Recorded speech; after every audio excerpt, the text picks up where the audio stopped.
merasakan istiqomahan, dan yang penting adalah nikmat Islam dan nikmat dunia. Dan tidak lupa juga kita aturkan salawat wassalam kita kepada junjungan kita bersama, yaitu Nabi Muhammad sallallahu alaihi wasallam.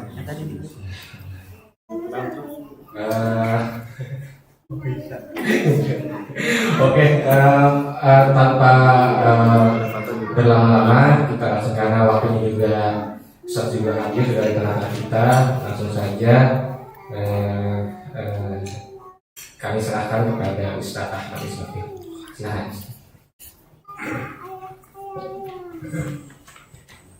Bismillahirrahmanirrahim. Alhamdulillahirabbil alamin.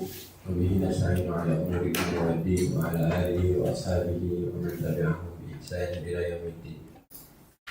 Hayyikum bi tahliyatil Islam wa sallimukum bi ahsani salam. Assalamualaikum warahmatullahi wabarakatuh. Waalaikumsalam. Rabbi shrah li sadri wa yassir li amri wa hlul 'uqdatam min lisani yafqahu qawli. Subhanaka la 'ilma lana illa ma 'allamtana innaka antal 'alimul hakim.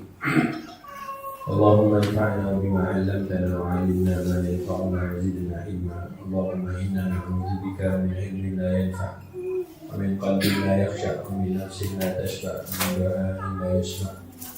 Allahumma ati nufusana taqwaha wa zakkiha anta khairu man zakkaha anta waliyuha wa maulaha la ilaha illa anta. Hadirin teman-teman, hadirin dan hadirat dimuliakan Allah, kawan-kawan di Terang Jakarta. Alhamdulillah kita sudah memasuki bulan Safar. Jadi kalau bulan lalu Muharram, sekarang sudah di bulan Safar. Bulan Safar itu identik dengan orang-orang dulu menyebutnya dengan bulan Siam. Ya. Tapi oleh Nabi SAW diluruskan, ya, apa yang diyakini sebagai bulan Siam, maka kata Nabi, la adwa wa la tiara wa la safar wa la ham.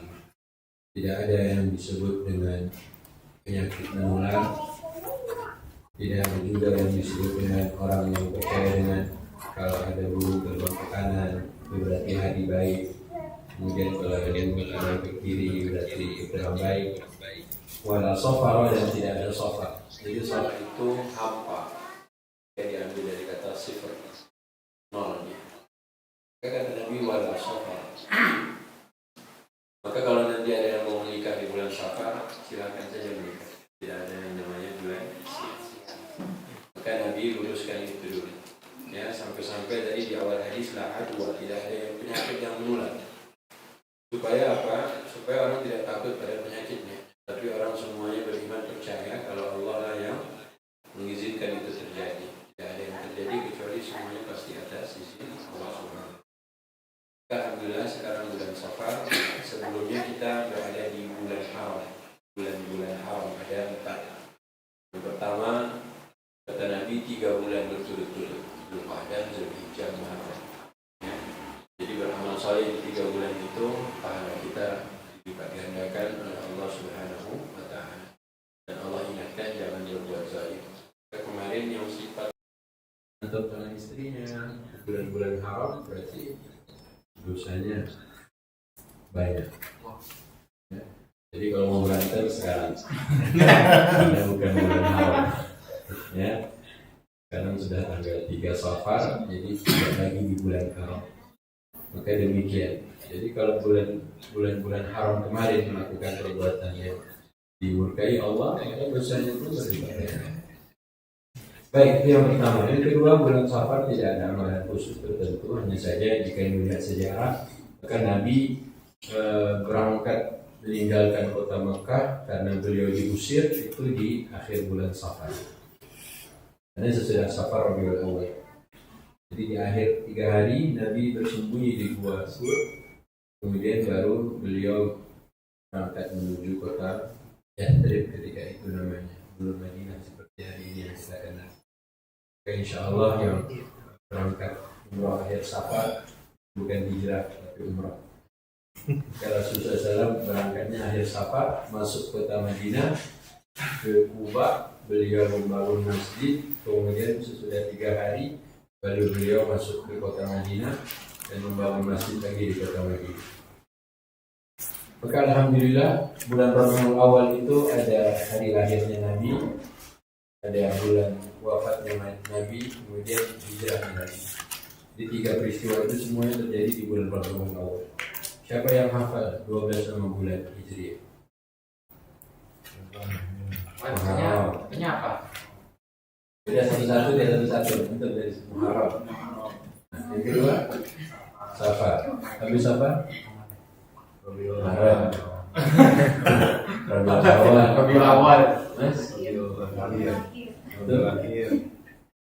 Jumadil. Rabiul Awal. Kakak dari belakang.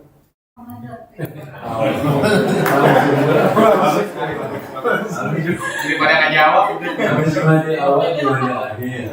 Terus akhirnya Rajab. Habis itu Sya'ban. Ramadan. Terus Safar pula. Syawal.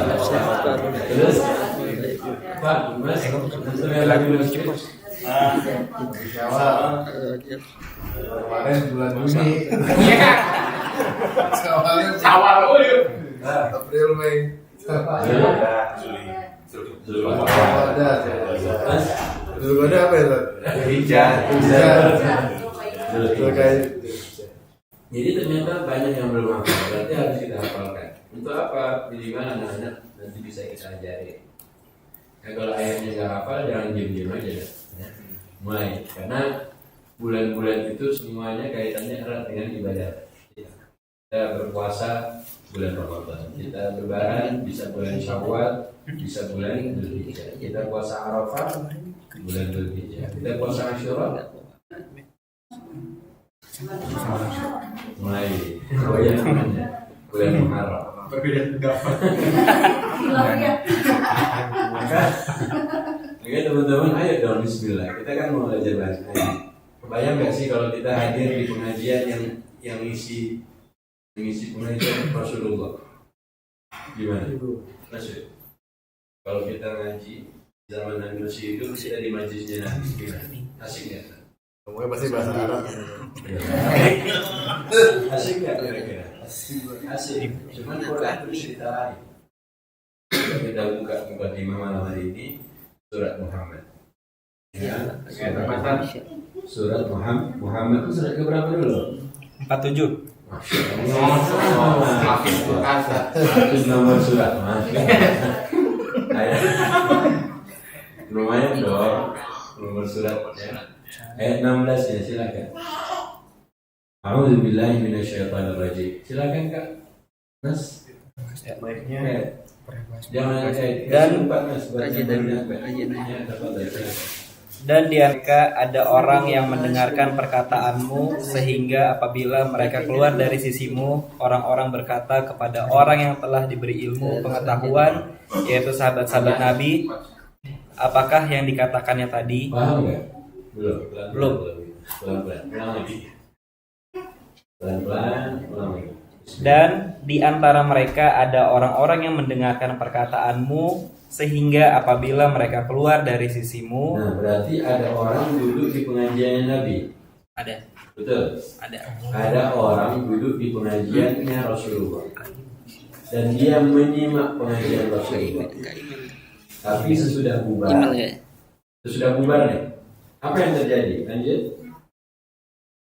Orang-orang berkata kepada orang yang telah diberi ilmu pengetahuan, yaitu sahabat-sahabat Nabi, apakah yang dikatakannya tadi? Nah, ini yang terjadi. Bingung. Ya. Ini coba tempatnya Ahmad masih atau mas-masnya maju aja mas. Nah, kita nggak bisa pakai video itu ya di depan. Ini bukan. Oh, jangan Mas situ. Rizky, ini kamera. Kamu mau jadi apa? Ini sini kayaknya tuh. Aman nggak kalau kameranya di depan sini? Nah, gini nih, Tolong di wipe dikit. Jadi Rasulullah, jadi Allah sedang ceritakan ke kita, ada orang mendengar menyimak pengajiannya Nabi. Keren ya, hadir di pengajiannya Rasulullah. Allah bilang yastami'u itu minimal. Dia bukan cuma mendengar. Kalau mendengar itu kita lagi di dalam, di luar bunyi mercon, ya kan? Itu namanya mendengar. Itu bahasa Arabnya yasma'u. Tapi Allah gunakan yastami'u. Dia kalau kita lihat itu kayaknya benar-benar nyimak banget. Ya. Tapi ketika dia selesai dari pengajian, yang terjadi adalah dia bertanya kepada orang-orang yang dia Datang tadi. dengerin. Dia bertanya pada orang-orang yang kalau di kelas itu kan ada yang dipinjam contekannya kalau mau ujian.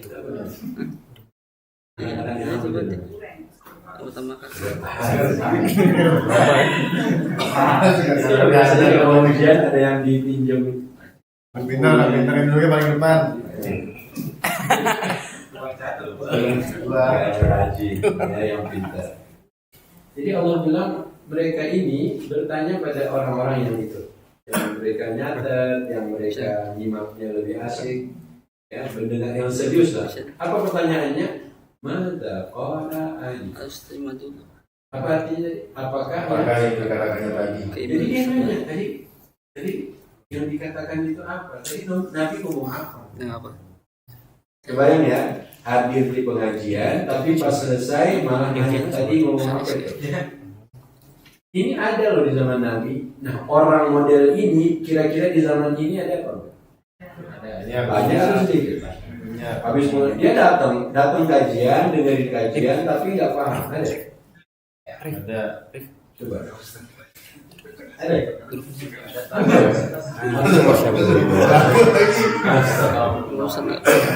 Itu belum. Coba lanjutannya Mas. Lihat, dengarkan katanya. Mereka itulah orang-orang yang dikunci hatinya oleh Allah dan dikunci keinginannya. Mereka itu adalah orang-orang yang dikunci hatinya oleh Allah. Antum berarti dikunci. Jangan. Antum nggak mau saja tenggelam. Dulu. Makanya kalau dengar kajian itu jangan kayak begitu. Makanya biar kita nanti pas bubar ya nanya tadi ngomong apa sih? Itu gimana caranya? Nyatet, apa lagi? Direkam. Nyatet semua. Oh direkam. Ini ada live dua. Direkam. Lagi dengar lagi. Berarti jangan sampai nanya. Jadi ngomong apa? Itu kata Allah. Ulaika alladziina taba'a Allahu 'ala qulubihim. Orang-orang itu adalah mereka yang Allah kunci mati hatinya. Berarti jangan cuma di kajian ini, apapun pengajian manapun yang kita hadir, simak baik-baik, jangan sampai nggak paham yang disampaikan. Tapi materinya memang nggak ada, Ustaz. Ya?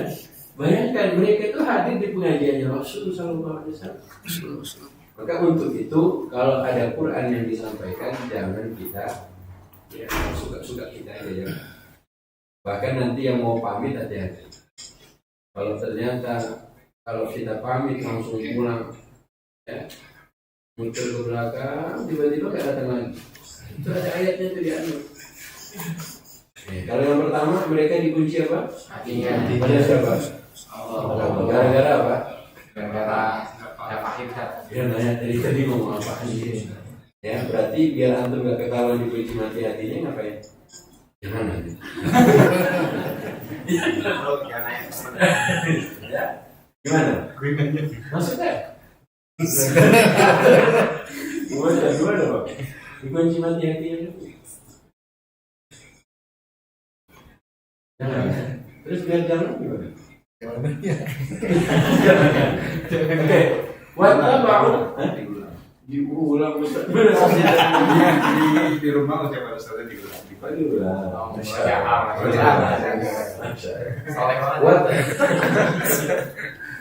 Mas, di atas karpet aja. Di karpet aja. Mas. Biar nggak masuk angin. Wattaba'u ahwa'ahum, dan Allah bilang mereka itu orang-orang yang mengikuti hawa nafsu. Berarti jangan lagi ada orang hadir di kajian, Quran dibaca, hadis dibaca, tapi malah dia nggak menyimak. Mereka nggak paham. Karena dua hal yang bisa terjadi. Satu, kata Allah telah kunci hati mereka. Yang kedua, mereka mengikuti hawa nafsu. Jadi datang ke kajian itu kenapa nafsu? Nggak serius. Kalau begitu anak-anak belajar ke sekolah juga lihat. Anak-anak masuk jam 7 pulang jam 12, pulang jam 1. Ya kan? Udah belajar sekian jam, balik ke rumah yang dibuka HP. Dan itu setiap hari. Bayang ya, yang dipelajari di sekolah jangan-jangan main game. Buktinya apa? Setiap pulang main. Maka nomor pertama, ini kejadian bukan di zaman kita, tapi di zaman siapa? Rasulullah. Kalau terjadi hari ini berarti na'udzubillah min. Katanya di kajian manapun, jika ayat Quran yang dibahas, jika ayat Quran yang dibaca, maka tolong disimak baik-baik. Kalau bisa dicatat, alhamdulillah. Mau paling asik hari ini langsung di-share di WA Story, SW, ya, Story WhatsApp. Ya. Baik, yang kedua. Mungkin pengajian ini akan lama, seperti pertemuan yang kemarin. Tapi kalau ada yang pulang duluan, nggak minta izin, itu versi Quran disebut apa orang? Aduh, pernah dengar sih. Apa? Antum nanya ngomong apa? Antum dikunci mati hati nggak? Ini kita lagi pengajian, lagi urusan bareng nih kan, ada acara bersama. Tiba-tiba dia pulang aja, nggak ngomong-ngomong, nggak minta izin juga. Orang begini disebut apa oleh Quran? Yang disebut oleh Quran orang model ini berarti dia tidak beriman. Kalau nggak beriman berarti? Kalau nggak beriman berarti orang apa? Kafaro. Kalau kafaro mah dajjal. Kafaro. Ya enggak? Coba buka surat An-Nur yuk. Halaman sebelum terakhir. An-Nur surat keberapa? Ya, 24. 24. Ya, kita lihat halaman terakhir dulu deh. Nanti baru yang sebelumnya. Halaman terakhir. Ayat 62. Ya, sebelah kanan paling atas. Ini saya di tengah semua tuh. Ya. Di scroll. Ini yang kayak begini gak bisa hafal Quran. Gak bisa hafal Quran. Pernah tuh ada bapak-bapak di teater. Ustaz saya udah belasan tahun baca Al-Kahfi, kok gak hafal-hafal. Tentu baca pakai HP. Ya HP jelas, gak ada halaman. Scroll ke berapa aja gak tahu. Coba ayat 20 scroll ke berapa Al-Kahfi. Makanya paling enak itu ngapalnya pakai mushaf. Ada kanan, ada kiri. Ya. Silakan ayat 62. Yang disebut orang mukmin hanyalah orang yang beriman pada Allah dan Rasulnya. Jadi kata-katanya yang disebut orang mukmin hanyalah orang-orang yang beriman pada Allah dan Rasulnya. Lanjut.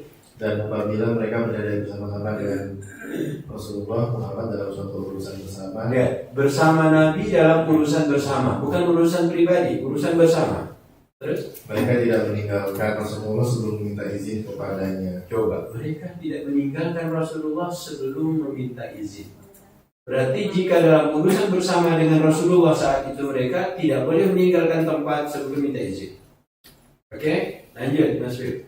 Sungguh orang-orang yang meminta izin kepadamu Muhammad, mereka itulah orang-orang yang benar-benar beriman kepada Allah dan Rasulnya. Jadi yang minta izin itu adalah yang benar-benar beriman pada Allah dan Rasul. Kalau begitu yang tak minta izin?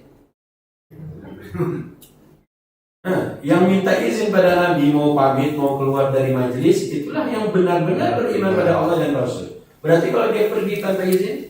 Beriman. Tidak beriman. Yang beriman itu kalau minta izin. Kalau dia pergi tanpa izin, dia meninggalkan majelis urusan bersama tanpa izin. Inilah yang kita bolak-balik. Pokoknya kalau datang kajian suka-suka saya, kalau pulang kajian itu terserah saya. Kalau begitulah diterapkan, terus ayat ini buat apa? Giliran sekolah di kelas nggak boleh begitu. Waktu masuknya ditetapkan, waktu pulangnya ditetapkan. Kenapa kajian nggak begitu? Ustaz ini maksud serius ini Ustaz? Serius ah baca Quran. Berarti nanti kalau ada yang pulang nggak minta izin? Nggak beriman berarti. Ini ya, kebelet Ustaz. Kalau kebelet minta izin. Ustaz izin Ustaz kemana? Kebelet. Bukan ke toilet kan kebelet kan? Jadi yang minta izin itulah yang benar-benar beriman pada Allah dan Rasul. Keren loh Quran itu. Quran itu bisa merubah orang.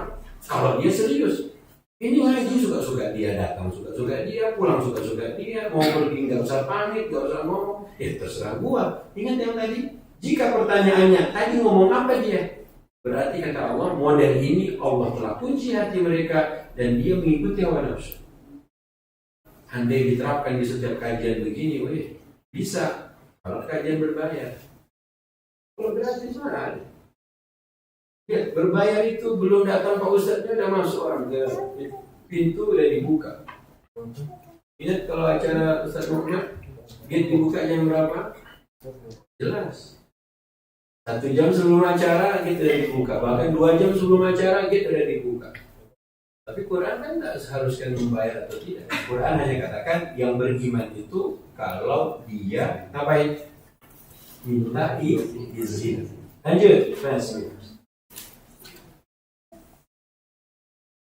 Maka apabila mereka meminta izin kepadamu karena suatu keperluan, berilah izin kepada siapa yang kau kehendaki. Nah, sekarang hak veto di siapa? Panitia apa Pak Ustaz? Hak veto kalau sudah datang ke pengajian ada di siapa? Biar di Terang Jakarta mau minta izin pulang ke Mas Wib atau ke Pak Ustaz? Kata Allah, berilah izin pada yang kau kehendaki. Tahu nggak sebenarnya kasus ini itu untuk melatih orang kalau sedang dalam kondisi perang.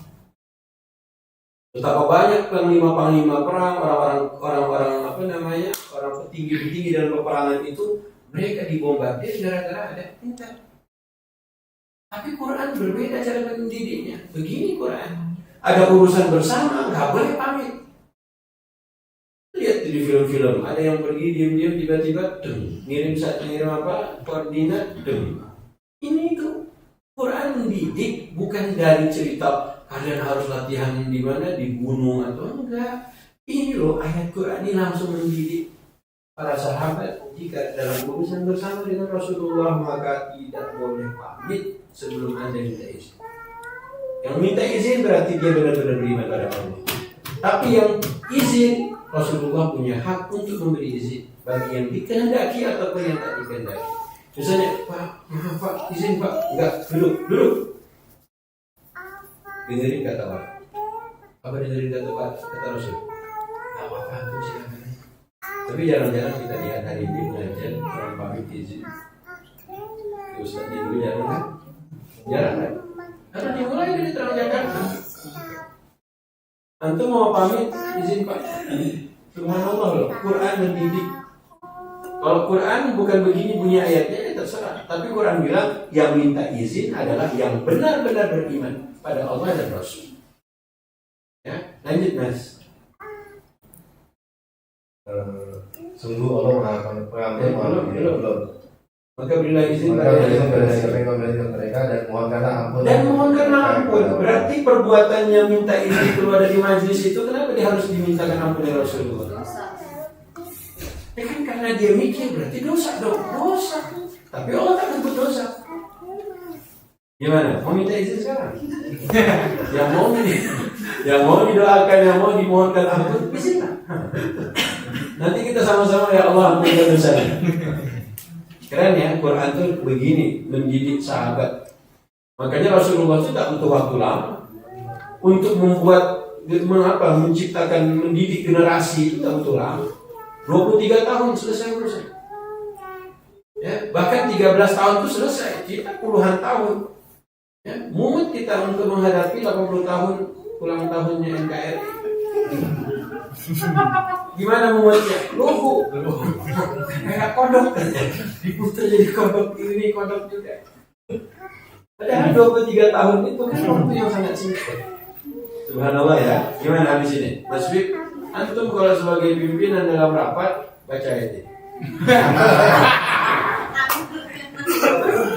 Nggak boleh ada yang pamit, enak-enak aja. Beda kalau urusan pribadi, ini urusan bersama. Ustaz, ini kan Nabi Ustaz. Nanti kita lihat, lanjut Mas. Sungguh Allah Maha Pengampun, Maha Penyayang. Allah Maha Pengampun. Berarti yang pengen dimohonkan ampun segera minta izin. Nanti kita mintakan ampun. Berarti dia melakukan perbuatan dosa. Na'udzubillah min. Oke, lanjut ayat berikutnya.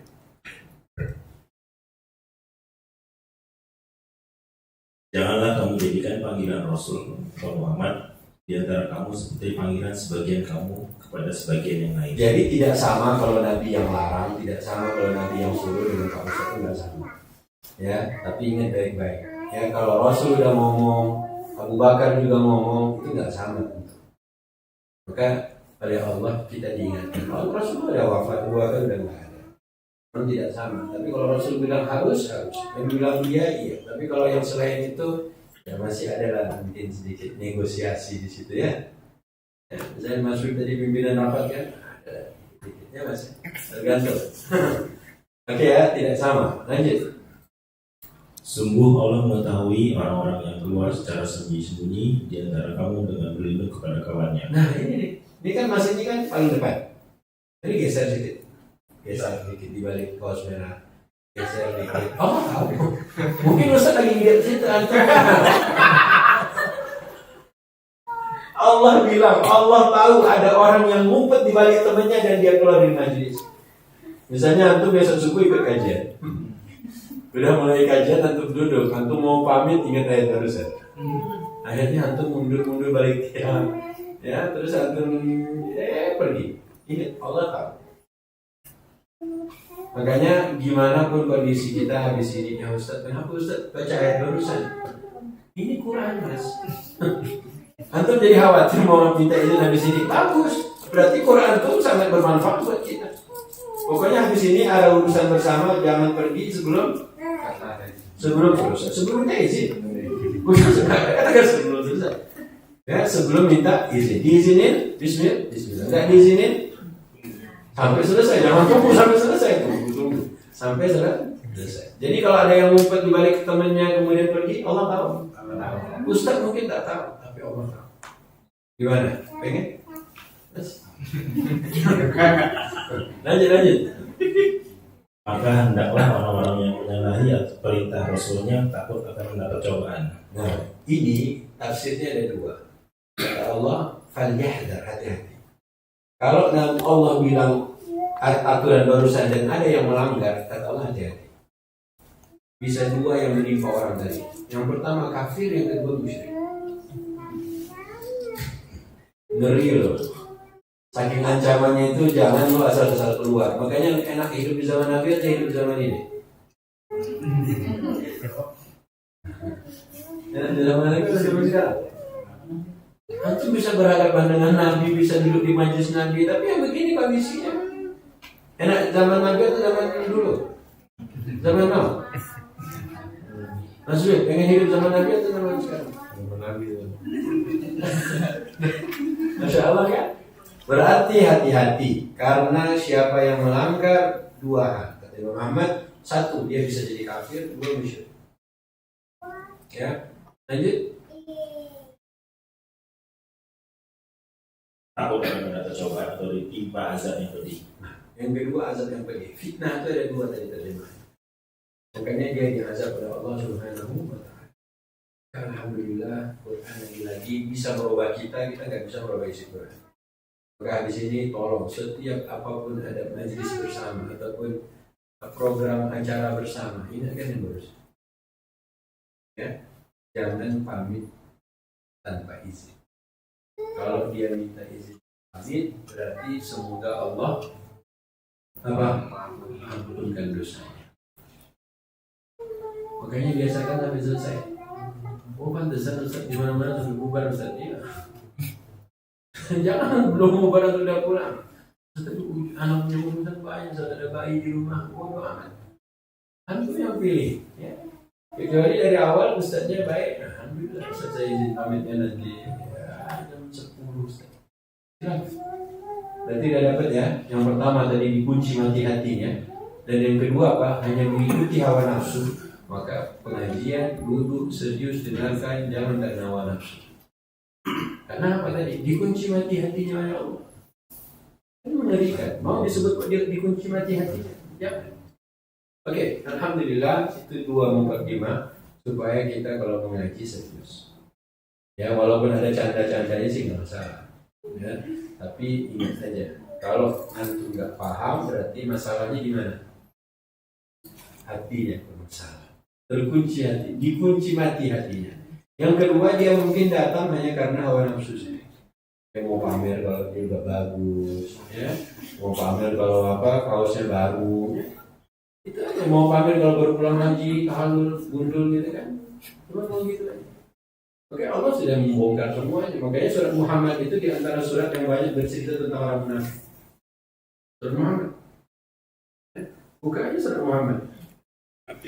Begitu juga taubah. Taubah itu semuanya bisa taubat. Orang kafir kalau mau taubat diterima. Munafik diterima bersalah bisa diterima taubatnya. Orang mukmin bersalah bisa diterima taubatnya. Itu surat Taubah. Jadi kalau mau baca cerita Taubah, semua golongan yang mau bertaubat Allah masih terima. Baik, alhamdulillah hari ini kita tadi masih gara-gara ngomong tentang wanita, tentang istri, ya, ada PR ke depan buat teman-teman. Ayo mulai baca cerita-cerita perempuan dalam Quran. Ya, dalam Quran itu banyak banget kisah wanita. Oke, di antara hikmahnya para Rasulullah istrinya banyak, karena masing-masing punya ciri-ciri khas. Maka dalam Al-Quran Allah cerita berapa kisah perempuan. Kita tanyakan yang wanita dulu. Oke, sebutkan satu nama cerita wanita yang pernah dibaca dalam Quran. Mulai dari yang paling depan. Ibu. Cerita perempuan dalam Quran. Cerita siapa? Maria. Masya Allah. Berikutnya. Cerita perempuan dalam Quran. Istrinya siapa? Bunda Aisyah. Ada? Waktu yang beliau difitnah ada di antara. Oke, lanjut. Bunda Aminah. Aminah siapa? Asia. Terima kasih. Istrinya siapa itu Asia? Ustaz. Oke, tadi Aisyah istri Rasulullah, Asia istrinya Fir'aun. Hawa Ustaz. Hawa itu istrinya siapa? Ada Ustaz. Jadi Quran tak pernah menyebut nama perempuan itu satu-satunya mana? Ya. Jadi kalau ibu nanti sebut bilang aja istrinya siapa. Oke. Maryam disebut namanya, sisanya tak satu pun pernah disebut namanya. Quran tuh hanya menyebut nama satu aja. Ustaz, Anissa itu nama istrinya itu. Menantunya sendiri. Ya itu enggak. Anissa itu bukan nama cewek. Anissa itu artinya wanita. Ya. Paham ya? Oke, silakan. Istrinya Adam, istrinya siapa tadi? Fir'aun dan istrinya Rasulullah. Istri Nabi Lut. Istri Nabi Lut. Oke, bagus. Itu satu paket tuh biasanya. Kalau istri Nabi Lut, istrinya siapa? Siti Hajar. Istrinya siapa? Ibrahim. Masya Allah. Ayo silakan. Istri Nabi Muhammad SAW. Siapa namanya? Tadi udah Aisyah. Khadijah. Khadijah nggak ada. Nggak ada cerita beliau juga. Yang main lah, istri Nabi selain Aisyah. Nabi Nuh. Oh, ganti nama. Istri Nabi Nuh, bagus. Oke, silakan berikutnya. Istri siapa? Istri Musa dulu. Istri Musa dulu.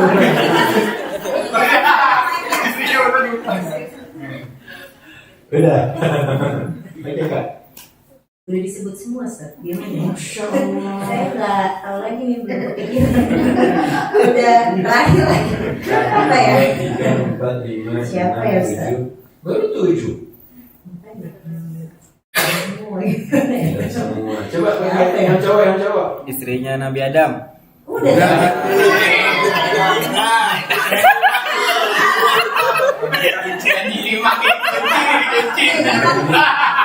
Dihujat. Itu kan contoh kan. Ratu Balkis. Ratu Anak Balkis buah itu juga. berarti dia Ratu Sabat. Ratu Sabat. Ya. Disebut ya, Ratu disebut Sabat. sebagai Ratu Sabat. Ratu Sabat. Dalam Quran kita lanjut, ada cerita siapa lagi? Hafsah, istri Nabi SAW. Kasusnya dalam At-Tahrim. Kemudian ada 2 wanita di negeri Madian, yang salah satunya nanti jadi istri Nabi Musa. Makanya Musa itu sukses karena peran berapa perempuan? 3. 1 istrinya Fir'aun, 2 ibunya, 3 siapa? Kakaknya. Jadi Nabi Musa itu hebat karena di belakang ada 3 wanita yang sangat sangat berperan.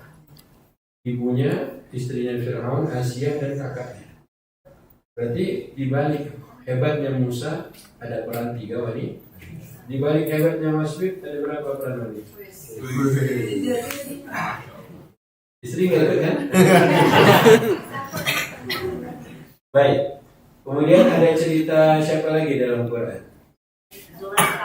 Wanita yang dalam kasus Nabi Yusuf. Ada siapa lagi dalam Quran? Ini Tat, ada yang dari Zoom Tat, anaknya Syuaib alaihissalam. Iya barusan tadi yang salah satunya jadi istri Musa. Ibunya Musa. Ibunya Musa. Enggak, saya menyampaikan yang ada di Zoom. Saya menyampaikan yang ada di Zoom.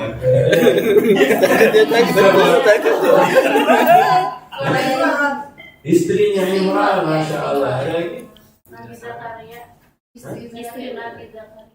Istri Nabi Zakaria, masya Allah, luar biasa. Ada lagi? Oke, satu cowok yang bisa nyebut semua yang baru saja disebut. Antum nanya terkuncian. Ya, dari istri Nabi Adam, istri Nabi Zakaria, istrinya Imran, istrinya Ibrahim, istrinya Nuh, istrinya Lut, siapa lagi? Ratu Saba, 2 wanita di Madian atau putrinya Nabi Syuaib, atau siapa lagi? Pokoknya banyak banget. Dalam Quran itu banyak banget wanita yang mendebat Rasulullah SAW dalam surat Al-Mujadilah atau Al-Mujadalah. Kemudian siapa lagi? Banyak banget lah pokoknya. Nah, PR ibu, kakak-kakak harus dipelajari setiap kisah-kisah tadi. Ya, jadi setiap melewati cerita-cerita wanita berhenti simak. Dan ternyata semua tadi itu lebih banyak cerita istrinya. Kan, istri Imran, istri Zakaria, istri Nuh, istri Abu Lahab, istrinya Nabi Lut, istrinya siapa lagi?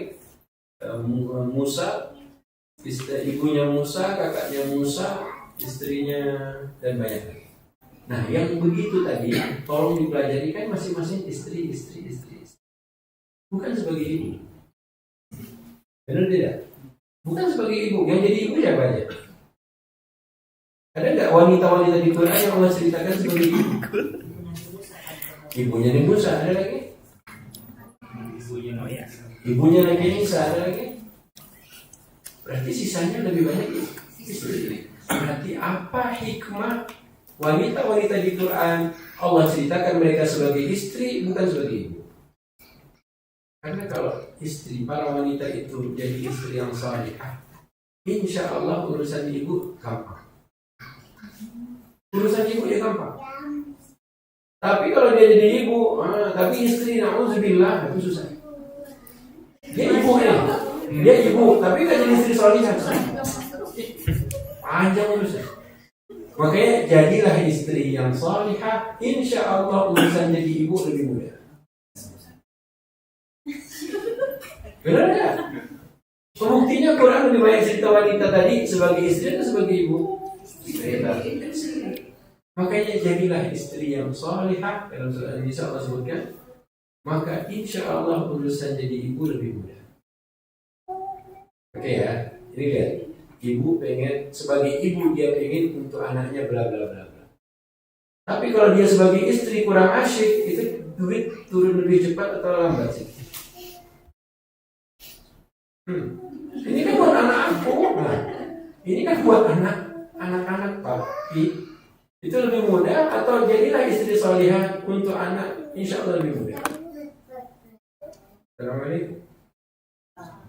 Bisa diterima nih? Bisa. Beneran. Oke, jadi ibu yang salihah atau jadi istri yang salihah? Alhamdulillah. Ya Allah. Paham ya? Insya Allah. Saya bacakan. Tapi Dr. Aid Al-Qarni bilang kalau penemuan-penemuan Einstein, penemuan-penemuan orang-orang cendekiawan yang pernah ada, kata beliau, saya juga dalam belasan tahun atau puluhan tahun menjadi orang yang menyampaikan nasihat di mana-mana, saya cuma pesan satu buat para laki-laki. Ya, kalau istri marah di rumah, maka diam, jangan bicara. Ini kata beliau nih, kalau Anda sedang nonton TV, tolong matikan remote TV-nya. ketiga, antum kasih ke istri antum tengkuk antum. Pokoknya antum siap apakan. Mau ditebas. Yang keempat, antum istighfar yang banyak. Dan aku yang antum salah. Iya. Iya, kami salah. Kami tidak akan ulang. Kata beliau, lakukan itu. Wallah. Ya, karena istri itu dia dominannya rasa.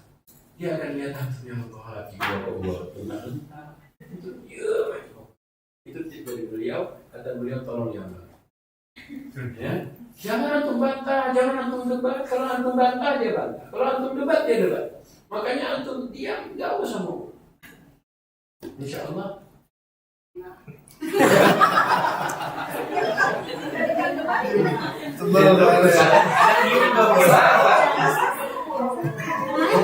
Ada kalau dia makin Coba gini ya.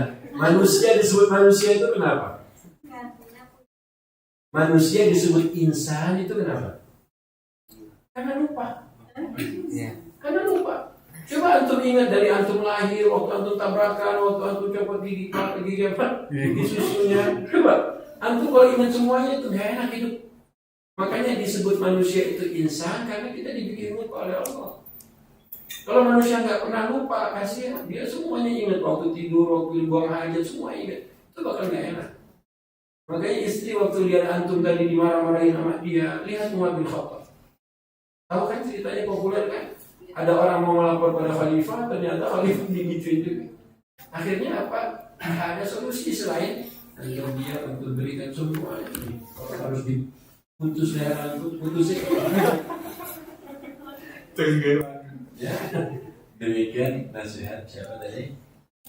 Nasihat siapa? Suami. Nasihat Dokter Amit. Maksudnya untuk suami ya? Maksudnya untuk suami. Iya. Belum suami kan satu Kunci kan Pak. belum jadi suami satu Ini meluruskan yang selama ini apa namanya populer di masyarakat tentang ada yang menyebutkan wanita itu tipu dayanya sangat hebat. Kacau. Ya, karena sempat viral, ya, sempat viral dibandingin tuh, ya, tipu daya syaitan sama tipu daya perempuan. Pernah dengar nggak? Apa?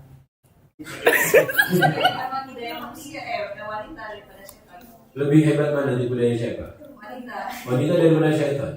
Bayangin cuy. Lebih hebat tipu daya wanita dari tipu daya syaitan. Ngeri. Dari mana orang menyimpulkan tipu daya wanita itu lebih hebat dari tipu daya syaitan? Pakai ayat Quran. Nah, ini harus diluruskan dari awal. Nomor 1 kita buka surat Yusuf. Yuk. Ya. Ayat 28. Mic-nya mana mic? Kita. Mic-nya dulu lah mic-nya. Silakan.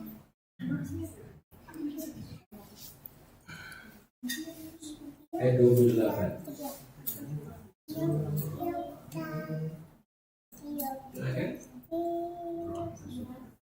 Yusuf surat ke-12.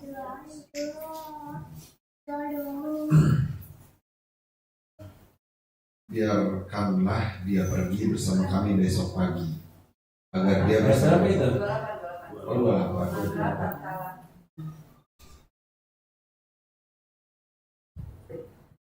Maka ketika dia, suami perempuan itu, melihat baju gamisnya Yusuf koyak di bagian belakang, dia berkata, sesungguhnya ini adalah tipu dayamu benar-benar hebat.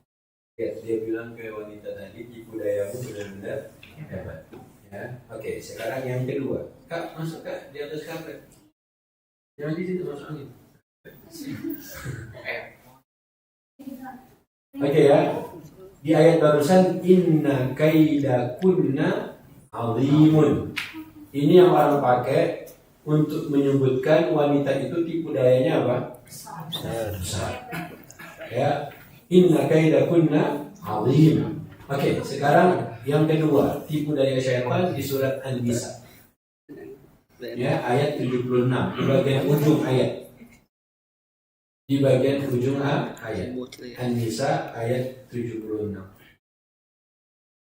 Jadi sempat viral waktu itu karena nggak tahu mereka nerjemahin dari bahasa Arab atau mereka dengar dari bahasa Arab. Ada tulisan tadi, tipu daya syaitan itu apa?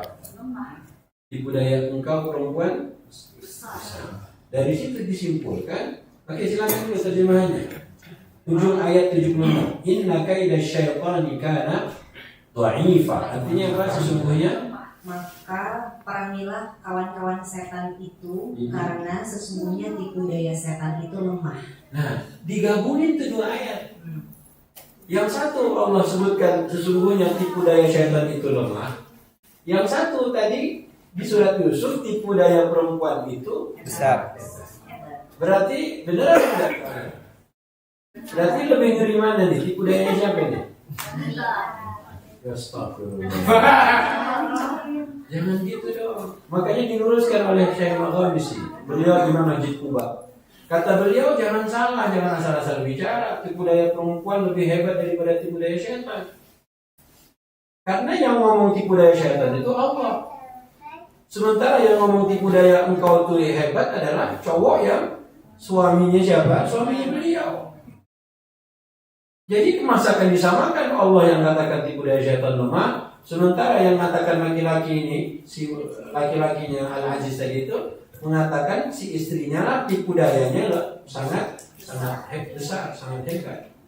Oke, jangan pernah ibu bilang tuh kan benar, jangan bukan ibu sih ya, Mas Man. Kan benar Quran loh, tipu daya syaitan itu lemah, tipu daya kamu lebih mengerikan. Jangan begitu.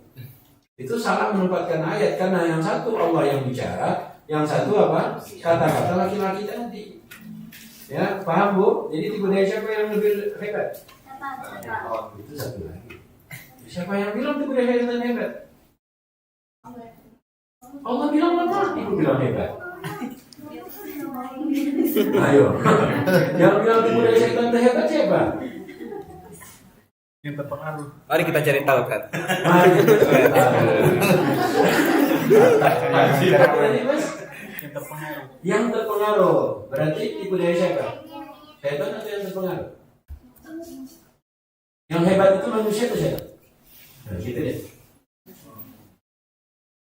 Manusia hebat. Oke. Ingat ya waktu zaman Nabi Adam. Allah bilang apa kepada semuanya waktu itu? Semuanya harus sujud pada siapa? Ada. Tapi yang nggak mau sujud siapa? Iblis dong, ya kan? Iblis alasannya apa nggak mau sujud? Aku lebih baik dari Adam. Alasannya, argumentasinya? Adam dari tanah, gua dari api. Sebenarnya lebih baik tanah atau api? Nah, kenapa nggak ada yang lebih baik? Tadi iblis bilang yang lebih baik? Yang lebih baik menurut iblis? Nah, menurut manusia? Sama. Air pesta. Kendali api air ya. Avatar. Kan iblis punya argumentasi. Apa argumentasinya? Ana lebih baik dari dia. Gara-gara dia sebut dia dulu. Dia dari tanah, aku dari api. Tentu, Mas. Tanah atau api? Kalau iblis bilang api, Karena saya manusia di tanah. Masya Allah, Mas. Iblis kasih argumen, api lebih baik. Sebagai manusia, tentu. Mas, nah, sebagai manusia, api atau tanah lebih baik? Tanya.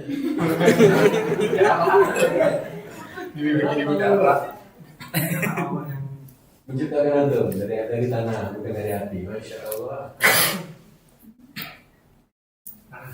Tanah lebih baik. Kenapa? Manusia dari mana? Yang cewek yang awal. Tanah apa api? Yang lebih baik kalau kata Allah yang satu kan Ustaz ya. Jadi mau itu dari tanah, mau itu jin atau manusia ya yang perlu. Tapi iblis bisa ngomong waktu itu. aku lebih baik dari dia. Teman-temannya. Karena itu sombong, merasa Iya, iblis bilang api lebih baik. Kalau kita manusia ngomong, jawabannya apa? oh menciptakan manusia. Betul, kan dari tanah dong. Berarti antara tanah dengan api Ya, tanah.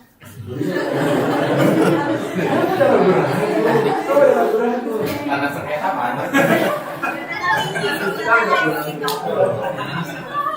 kan Adam kan junior, seniornya kan ada malaikat, ada iblis. Waktu itu Adam oleh Allah suruh maju. Allah, Adam, lu presentasi dah. Ya dong, presentasi dia. Ternyata, wih, kata mereka, salah dong kita selama ini. Yang tadi ada yang mengatakan, apakah engkau akan menciptakan yang akan merusak di muka bumi, menumpahkan darah di muka bumi? Kalau kata Imam Qurtubi itu malaikat yang papan bawah, papan atas. Oke, kemudian semuanya salut pada Adam, semuanya kasih hormat pada Adam, sujud dong. Kecuali siapa? Iblis. Alasan iblis kata Allah, dia mengatakan anak khairun minhu, aku lebih baik dari dia. Dia diciptakan dari tanah, aku daripada api. Oke, pertanyaannya diulang lagi. Api atau tanah lebih baik? Hai manusia, wahai anak cucu Nabi Adam, tanah atau api lebih baik? Tanah. Mas, tanah. Kak, Kak, tanah atau api? Tanah. Semua yang sisanya belum jawab gimana?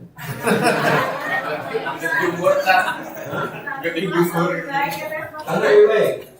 Nanti jadi sombong. Yang jawab tanah barusan mirip iblis. Yang jawab tanah barusan mirip iblis. Kenapa? Karena iblis jawab api baik. Barusan antum jawab berarti mirip sama mirip sama oh Nabi Adam aja diem anaknya pada gegas.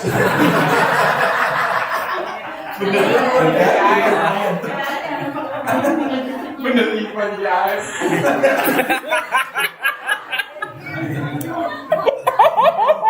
Jadi ya. Antum bayangin ya, Allah gak pernah cerita Nabi Adam ngegas waktu itu. Tapi kenapa anak-anaknya begini? Kenapa tuh jawab tanah mas? Tekan. Karena harus tahu kalau kita Nabi Adam waktu itu cuma Rabbana zalamna anfusana. Tapi ternyata anak cucu Nabi Adam lebih mirip dia daripada mirip dengan ayah. Makanya ayo kita pelajari siapa ayah kita. Ya, oke lah, balik ke ayat tadi. Yang harus diluruskan adalah jangan lagi ada yang mengatakan tipu daya wanita itu lebih hebat, sementara tipu daya syaitan itu lemah. Ya. Pertanyaannya, memang syaitan lebih kuat? Enggak. Buktinya Allah kasih jawaban di Quran. Surat An-Nahl ayat 99. Ya, surat 16 ayat 99. Diluruskan ya, bapak-bapak, teman-teman, jangan ngomong istri itu fitnahnya lebih besar, enggak. Ya, karena Nabi Adam dan istrinya Ibunda Hawa, Allah tak pernah bilang syaitan menggagalkan Adam tak mampu, akhirnya lewat istrinya. Itu enggak pernah. Allah dalam Quran kalau cerita tergelincirnya Adam, pasti dua-duanya. Ya, makanya jangan kita pernah salahkan Ibunda Hawa saja, karena dua-duanya Allah katakan fa'azallahuma syaitanu anha. Keduanya Allah bilang mereka tergelincir, dibikin tergelincir oleh syaitan. Oke. An-Nahl ayat 99. Innahu laisa lahu sultanun 'alal ladzina amanu wa 'ala rabbihim yatawakkalun. Innama sultanuhum 'alal ladzina yatawallawnahu. Silakan ayat 99 surat An-Nahl. Apa? Sungguh setan itu tidak akan berpengaruh terhadap orang yang beriman dan bertawakallah kepada Tuhan. Jadi selama ini yang suka dulu-dulu syaitan ingat ya, Allah bilang syaitan tidak punya kuasa. Jadi kalau antum nakal, antum jahatin orang, zalimin orang itu karena siapa? Diri sendiri. Jangan pernah kambing itu ada itu. Itu banyak banget. Enggak, kata Setan buat diem-diem lu nyalain. Bayangin dong, setan ngapain coba untuk salah-salah ini? Ya, karena apa? Berdasarkan ayat barusan, innahu laisa lahu sultan. Syaitan itu tidak punya sultan. Sultan mah bebas. Sultan Andara, sultan mana? Bebas kan, bintang mau ngapain terserah. Tapi Allah bilang syaitan tidak punya sultan. Berarti habis ini kalau kita merasa ternyata mampu, ternyata melakukan perbuatan yang Allah tak suka, berarti itu karena siapa? Terus syaitan di mana bagiannya? Syaitan itu hanya mampu yuwaswisu fil sudur. Jadi nggak pernah bisa GR deh. Kok kayak gitu sih? Mas kok kamu gitu sih? Astagfirullahaladzim. Bilang mas, banyak banget syaitan ini. Gak usah GR, banyak syaitan. Allah bilang syaitan tidak bisa menguasai, tidak bisa mempengaruhi satu siapa? Orang yang beriman. Yang kedua, bertawakal kepada Allah Subhanahu wa Ta'ala. Ajarkan pada anak-anak, jangan dikit-dikit syaitan. Nanti akhirnya dia salahkan syaitan dulu. Syaitan padilah, syaitan semua. Syaitan itu tidak mampu kecuali hanya yuwaswisu fi sudur. Bisa nggak syaitan narik jilbab ke kanan? Tiba-tiba lagi pakai jilbab hilang. Terbang, bisa. Mas, bisa syaitan ngangkat saya sarung-sarungan tuh? Mungkin itu sarung dia naikin, bisa. Syaitan nggak punya kuasa begitu kan? Tapi bisikin bisa. Angkat sarung, bisa. Ya, jadi syaitan tidak punya sultan atas orang yang mukmin. Kok bisa Pak Ustaz? Jadi selama ini bukan syaitan. Orang mukmin itu kan Allah bersama dia. Masa kan syaitan bisa ngalahin kita padahal Allah bersama dia. Pasti ada sesuatu pada kitanya. Kan nggak usah terlalu cepat nyala-nyalain siapa? Syaitan. Nggak usah GR. Ya, banyak banget syaitannya. Enggak. Allah lanjutkan. Ayat 100 sih. Pengaruhnya hanyalah terhadap orang yang menjadikannya pemimpin dan terhadap orang yang menyekutukannya dengan Allah. Jadi kalau dia bisa mempengaruhi kita, ya berarti satu, karena kita jadikan dia pemimpin, atau yang kedua kita menyekutukan Allah. Makanya dalam rumah tangga ingin sakinah, caranya gimana? Kita ingin sakinah itu rumah tangganya, tenang antum, gimana caranya? Deketin Allahnya. Kalau sama-sama deketin Allahnya, makanya kan juga bikin segitiga itu. Allah yang bagian atas, kemudian suami, kemudian istri. Kalau suaminya lebih dekat pada Allah, istrinya masih jauh, makanya sakinah tak bisa muncul dalam rumah tangga. Makanya dua-duanya harus naik ke atas. Dua-duanya harus mendekat pada Allah. Buktinya, pertanyaannya buat Mbak, ibu, kakak-kakak. Emang butuh pada suami itu berapa persen untuk menjalani, untuk bisa masuk surga? Untuk bisa masuk surga itu butuh suami apa enggak? Maria tak punya suami? Iya juga. Ayo, butuh suami berapa persen biar masuk surga? Oleh istri ya banyak sekali. Banyak. Sebagai tidak. Kalau sebagai istri butuh pada suami berapa persen untuk masuk surga?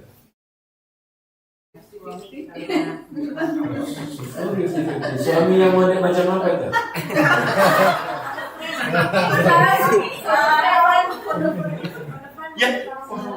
Oke, lihat ya, Quran memberikan contoh Fir'aun. Istrinya Fir'aun ahli surga? Iya. Penghuni surga? Iya. Berarti butuh suami kayak Fir'aun biar masuk surga? Enggak ya? Sepakat? Oke. Jika tanpa suami Maryam bisa menjadi penghuni surga, jika dengan suaminya Fir'aun Asia bisa menjadi penghuni surga, harusnya mbak dan kakak punya suami kayak begini lebih mudah masuk surga.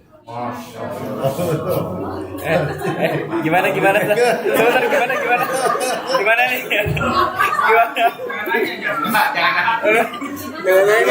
Gimana? Lu masih sendiri ya. Gimana? Maryam tanpa suami bisa menjadi penghuni surga. Asia bersuamikan Fir'aun bisa masuk surga. Suami-suami kan bukan Fir'aun ini. Ada yang sejahat Fir'aun? Ada suami dong. Berarti kalau ibu punya suami-suami ini harusnya lebih mudah masuk surga. Karena satu, ibu udah punya suami. Dua, tidak seperti Fir'aun. Betul? Sepakat? Kasihan jomblo Ustaz. Nah, maaf ya. Yang jomblo gak ada masalah sebenarnya. Buktinya apa? Buktinya apa? Islam itu terakhir. Belakangan ini berpikir, apa hikmah Dajjal tidak punya istri? Saya mendapatkan jawaban. Andai Dajjal punya istri, itu kebijakan berubah semuanya. Istri, itu bahaya itu Dajjal kalau istri. Saya sama gitu nomor. Mikir juga. Banyaknya laki-laki bisa berubah kebijakan gara-gara istri. Betul apa enggak tuh? Nah, makanya hati-hati. Kayak terakhir belum tahu. Pokoknya Dajjal itu tidak menikah, Dajjal tidak punya istri. Oke, yang masih jomblo pikir-pikir. Ini nggak punya istri jawab. Dajjal. Waduh. Betul nggak sih? Dajjal punya istri. Khawatirnya kebijakan bro. Yang harusnya ngapain akhirnya. Oke, lanjut doa ya. Oke, syaitan tidak punya kuasa untuk mempengaruhi orang mukmin. Syaitan tidak punya kuasa untuk mempengaruhi orang-orang yang bertawakal. Berarti dalam rumah tangga, tolong dikontrol. Yang dikontrol apa? Sebagai laki-laki harus ngapain? Makanya nasihat Dr. Aid Al-Qarni tadi cocok. Kalau sedang terjadi cekcok di rumah tangga, berarti yang harus dilakukan apa? Diam, antum pokoknya jangan bicara sepatah kata pun. Ya, antum kalau mau istighfar, antum istighfar, antum akui kesalahan, antum akuin, karena insya Allah beberapa waktu dia lupa. Ya, tapi dia akan ingat lebih banyak. Baik. Tadi di antara wanita-wanita yang banyak disebutkan Quran, Allah hanya sebut paling banyak istri fulan, istri fulan, istri fulan, istri fulan. Karenanya kita akan lihat Rasulullah Shallallahu Alaihi Wasallam. Rasulullah terjadilah cekcok di dalam rumah tangga Nabi. Ketidaksepahaman antara istri dengan suaminya. Ya. Hafsah dan Aisyah menyembunyikan rahasia, tak diceritakan pada Nabi. Oke. Yang tahu cuma dua orang ini, Aisyah sama Hafsah. Tiba-tiba Rasulullah tahu. Akhirnya saling itu dong, curiga dong. Lu yang ngomong, lu yang member kan? Enggak, gua nggak cerita. Kemudian yang satu baru lagi, pasti lu yang ngomong kan? Lu paling dekat sama Nabi itu. Akhirnya terjadi apa? Cekcok antara dua istri Nabi. Gara-gara mereka punya rahasia, kok tiba-tiba Rasulullah tahu? Apa? Siapa kira-kira yang bocorin? Aisyah atau Hafsah? Assalamualaikum. Yang bocorin Hafsah atau Aisyah? Jibril. Nabi jawab, Nabba'ani al-alimul khabir. Yang memberitakan padaku, yang mengabarkan padaku, yang maha mengetahui. Itulah kalau suami dekat sama. Ya, Kak, ibu-ibu, Anda punya suami saleh, ibu punya rahasia, Allah yang masih tahu ya. Kebalikannya begitu Ustaz. Kebalikannya. Kalau ibu-ibu Mas, teman-teman, jangan pernah minta istri saleh. Enggak tahu semua. Antum punya dapat istri salihah habis. Dia dekat sama Tuhannya. Antum macam-macam, Allah langsung yang ngabarin mereka. Nah, minta apa sekarang? Istri yang macam apa? Ayo. Yang kayak apa antum inginkan? Istri kayak apa? Dia salihah, Allah yang ngabarin. Buktinya Rasulullah. Berarti istrinya kayak mana? Nah, itulah makanya dekatkan diri pada Allah, urusan berikutnya nanti serahkan sama Allah. Gimana? Pengen istri saya? Benar. Hati-hatian tuh. Rahasia Allah ngabarin langsung. Gimana maksud? Aman? Aman. Oke, buka surat At-Tahrim. At-Tahrim. Disitulah cerita awalnya. Kita lihat dari ayat pertama. Bismillahirrahmanirrahim. Surat 65. Ya ayuhan nabiyyu lima tuharrimu ma ahallallahu lak tabtaghi mardata azwajika wallahu ghafurur rahim. Ini pelajaran. Rumah Nabi itu bukan tak pernah melakukan dosa. Ya. Nabi disebut maksum itu bukan berarti tak melakukan kesalahan. Ya, bukan dosa. Bukan berarti Nabi tak melakukan kesalahan. Tapi disebut maksum itu Nabi dipelihara oleh Allah saat beliau melakukan perbuatan yang tidak benar. Mana ayat pertama? Baca itu cuma. Wahai Nabi, mengapa engkau mengharamkan apa yang dihalalkan Allah bagimu? Engkau ingin menyenangkan hati istri-istrimu. Nah, coba Allah langsung tegur, ya ayuhan Nabi. Wahai Nabi, panggilan Allah pada Nabi, panggilan sayang Allah pada Nabi itu ya ayuhan Nabi. Makanya semua Nabi dalam Quran Allah pernah panggil namanya kecuali Nabi Muhammad. Ya Musa, ya Isa, ya Zakaria, ya Yahya. Allah gunakan semua nama-namanya. Tapi Nabi Muhammad Allah tak pernah manggil ya Muhammad. Allah panggil wahai Nabi. Ya. Itu Nabi terakhir, Nabi kita, manusia pertama masuk surga. Ya. Makanya Allah bilang wahai Nabi, mengapa engkau mengharamkan yang Allah halalkan kepadamu? Hanya ingin membuat istri-istrimu ridho, senang padamu. Laki-laki, ingat ayat terus. Jangan gara-gara antum ingin biar istri antum senang, antum harus lakukan sesuatu yang Allah murka. Ya udah deh kalau begitu enggak lagi deh. Enggak usah gitu-gitu dah. Nabi. Gara-gara apa? Gara-gara Nabi mampir di salah satu rumah istri beliau dikasih minum. Ya semacam madu afar. Ya, yang ketika Nabi meminumnya menyisakan bau. Nabi itu kan punya kebiasaan pulang-pulang syuruk, mampir di setiap masing-masing rumah istrinya dikecup keningnya. Dikecup aja, enggak masuk. Di pintu semua dia nunggu. Cup pergi, cup pergi, cup pergi. Waktu syuruk. Nanti kalau pulangnya belum syuruk, nah itu tidak ada tsunami itu. Pokoknya tsunami habis syuruk. Di masjid habis syuruk, antum pulang kecup istrinya. Ya. Nah, gara-gara Nabi udah selesai, kok agak lama. Harusnya kan Nabi cuma mencium keningnya aja, tapi kok di situ lama karena Nabi minum tadi. Akhirnya Nabi pergi ke rumah berikutnya, ada ngomong, oh apaan sih? Enak banget. Nabi bilang, Nabi pergi rumah berikutnya, sama redaksinya. Waktu itu padahal belum ada grup WA. Ya kan, semuanya bilang, enak, mau busuk. Semuanya hampir sama redaksinya. Dari situlah Nabi bilang, ya udah, gua nggak bakal lagi minum itu. Minum aja. Bayangin ya, Nabi melakukan waktu itu kesalahan. Kata Nabi, aku tidak akan minum lagi. Kalau waktu itu ayat barusan, wahai Nabi, mengapa engkau mengharamkan yang Allah halalkan untukmu hanya karena ingin semua istri-istrimu senang padamu? Allah Maha Pengampun. Siapa yang mau digituin sama Allah langsung? Mau digituin sama Allah langsung? Allah berulang kali bercerita model ayat begini di Quran itu banyak banget. Yang di Al-Ahzab, versi Al-Ahzab kata Aisyah, andai Nabi mau menyembunyikan ayat Quran, ayat ini pasti yang disembunyikan Nabi. Kasusnya yang mana? Nabi Jibril datang dong, ya kan?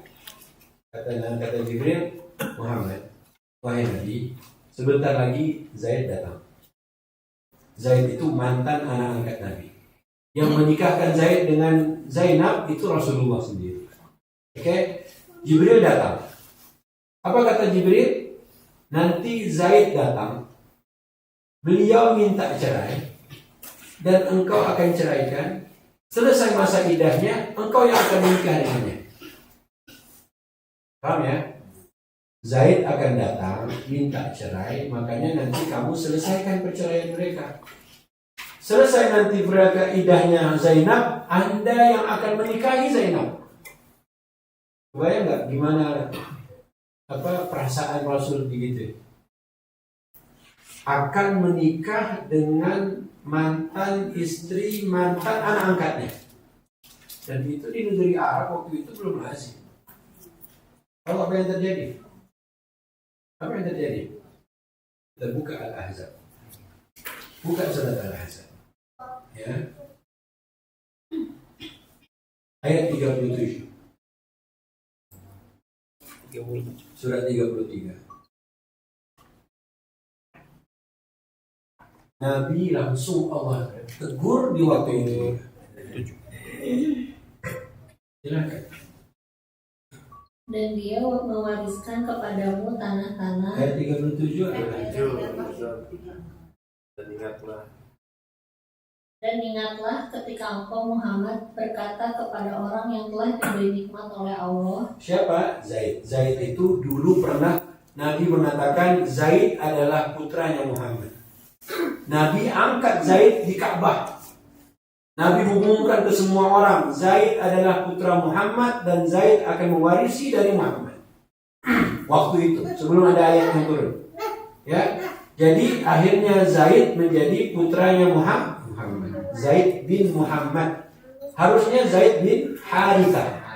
Oke, berarti orang ini, sahabat ini adalah orang yang pernah ataupun yang Allah telah berikan nikmat kepadanya. Lanjut. Dan engkau juga telah memberi nikmat kepadanya. Pertahankanlah terus istrimu dan bertakwalah kepada Allah. Sedang engkau menyembunyikan di dalam hatimu apa yang akan dinyatakan oleh Allah, dan engkau takut kepada manusia, padahal Allah lebih berhak engkau takuti. Coba. Zaid tadi kan Jibril udah ngasih tahu. Nanti Zaid datang, selesaikan urusannya, ceraikan dia dengan istrinya. Tapi ketika Zaid datang, kata Rasulullah, tahan istrimu, jangan kau ceraikan dulu. Allah bilang apa? Jibril tadi di awalnya bilang apa? Nanti Zaid datang, bla bla bla, semuanya udah tuh, susunan acaranya udah. Nyampe Zaid, kata Nabi, amsik alaika zaujaka wattaqillah. Tahan istrimu, jangan kau ceraikan dulu, taati Allah. Allah langsung bilang, wahai Muhammad, engkau takut apa kata netizen? Harusnya kau takut sama Allah. Kebayang nggak digituin Nabi? Kenapa? Karena Nabi akan Allah bongkar tadi. Beliau yang akan menikahi Zainab. Makanya kata Aisyah, sekiranya ada ayat Quran yang mau disembunyikan Nabi, maka ayat inilah yang ayat. Karena tadi kan mantan istri anak angkat dinikahi oleh Rasulullah. Apa kata netizen? Apa kata orang? Tapi kata Allah, Allah akan kasih tahu semuanya nanti. Tapi watakhshawna, seorang takut sama orang. Kau takut nanti apa kata netizen, akhirnya kau bilang ke Zaid, tahan dulu istrimu. Harusnya kau takut pada Allah, wahai Nabi. Nabi digituin.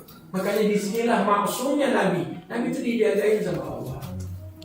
Bukan Nabi tak melakukan kesalahan. Nabi pernah melakukan. Sama halnya dengan tadi. Kau mengharamkan yang Allah halalkan hanya karena biar istri-istrimu senang padamu. Kata Allah, Allah melakukan. Di ayat barusan, engkau takut pada manusia, engkau takut pada Allah, wahai Nabi. Pertanyaannya, perceraian terjadi antara mantan anak angkat Nabi dengan Zainab, yang Nabi menikahkannya dulu waktu sebelum ini. Kalau dilihat cerai itu salah siapa, akan kebingungan para ulama menentukan salah siapa dalam hal ini. Ya, jika kita menyalahkan Zaid dalam hal ini, beliau pernah menjadi anaknya Nabi SAW. Beliau mantan anak angkatnya Nabi. Beliau satu-satunya sahabat yang disebut namanya dalam Al-Quran, Zaid. Masa kan ada yang berani-berani menyalahkan Zaid dalam hal ini? Makanya Zaid tidak pernah menyebutkan apa alasan dia mau menceraikan Zainab. Di mana salah Zainab tak pernah disebut dalam satu pun tafsir. Zaid pernah mengatakannya.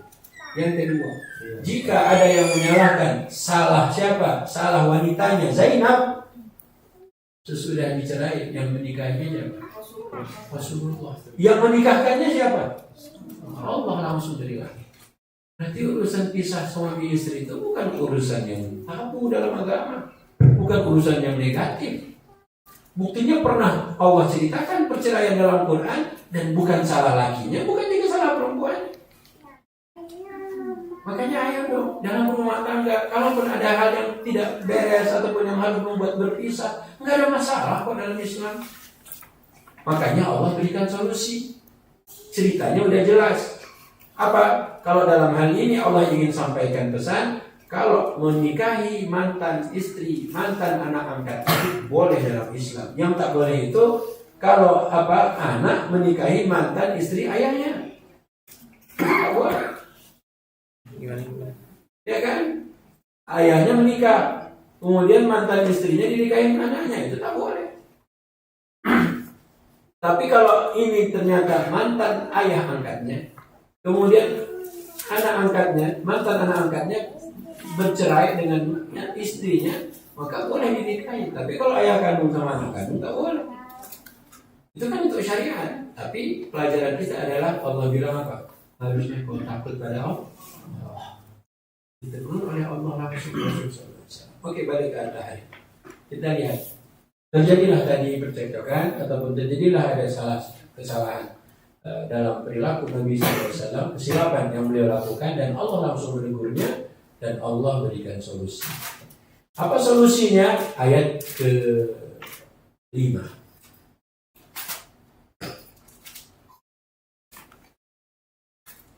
Silakan. Jika dia Nabi menceraikan kamu, boleh jadi Tuhan akan memberi ganti kepadanya dengan istri-istri yang lebih baik dari kamu. Satu. Lanjut. Perempuan-perempuan yang patuh, yang beriman, yang taat, yang bertobat, yang beribadah, yang berpuasa, yang janda dan yang perawan. Dapat poinnya? Kalau Nabi sampai menceraikan istri-istrinya, maka kata Allah akan diberi ganti satu. Yang lebih baik apanya? Yang lebih baik apanya? Islamnya. Yang kedua, imannya. Yang ketiga, taatnya. Yang keempat, taubatnya. Yang kelima, ibadahnya. Yang keenam, puasanya.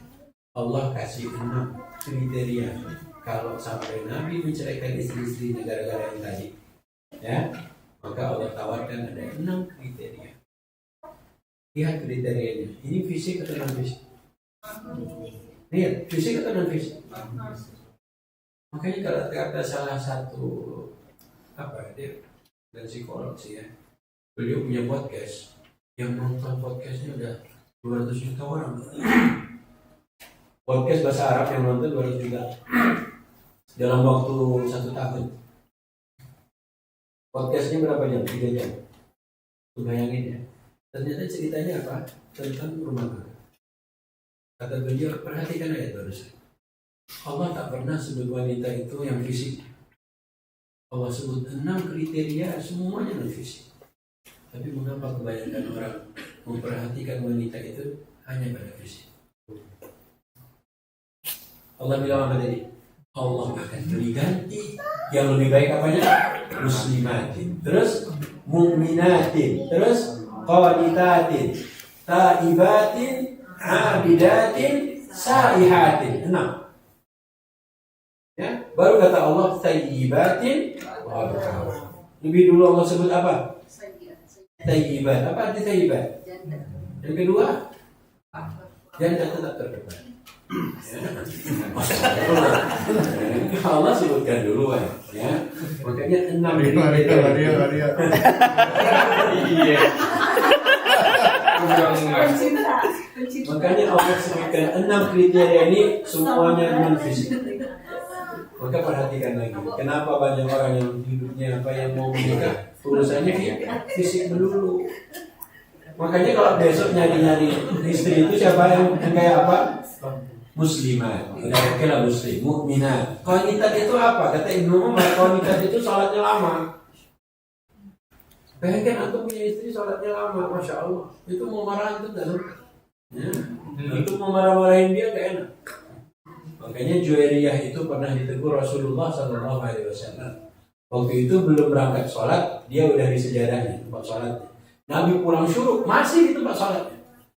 Kata Rasulullah, wahai Juwairiyah, sekiranya engkau mengulang subhanallah wa bihamdihi adada khalqi wa ridha nafsi wa zinata arsyihi wa midada kalimatihi 3 kali, itu lebih baik buat kamu.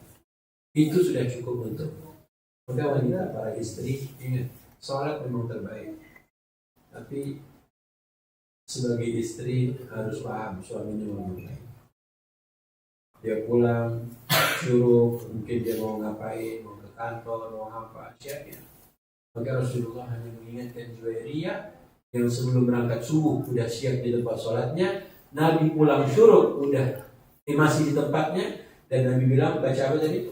Subhanallahi wa bihamdihi. Terus ada khalqi wa ridha nafsi wa zinata wa midada kalimatihi. Itu sudah cukup. Oke, apa arti subhanallah wa bihamdihi? Maha suci Allah.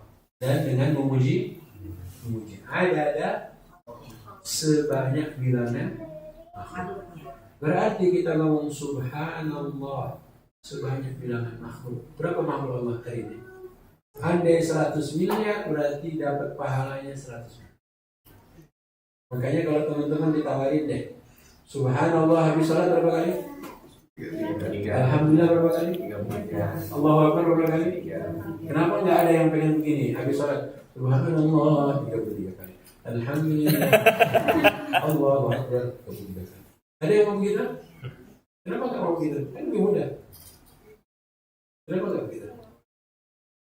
Buktinya tadi subhanallah sebanyak bilangan makhluknya. Berarti boleh dong subhanallah 23. Alhamdulillah. Takut mau jawabnya Ted. Iya juga. Ada dalam Luqman Marjan, ada hadis dari Nabi, bolehnya subhanallah 33 kali itu artinya 11. Jadi kalau antum lihat nanti Mas Mario pengen buru-buru ada urusan, 11 kali, alhamdulillah, 11 kali, boleh. Hadisnya ada, mau dong, langsung mau nyari. Kenapa? Karena pengennya yang paling simpel kan. Berarti boleh antum cari. 33 yang dimaksud itu 11 kali subhanallah, 11 kali alhamdulillah, 11 kali Allahu Akbar. Insya Allah besok subuh semua ngamalin itu. Ya, ada hadisnya ada. Kenapa nggak dipopulerkan? Nah, urusan Pak Ustaz, urusan kiai-kiai. Tapi kalau dicari hadisnya ada atau tidak? Ada. Sahih atau tidak? Bukhari Muslim. Oke, mau yang mana di sini? Subhanallah 11 atau 33? 33. Alhamdulillah, hebat orang terang Jakarta. Ya, berarti masuk apa? 33.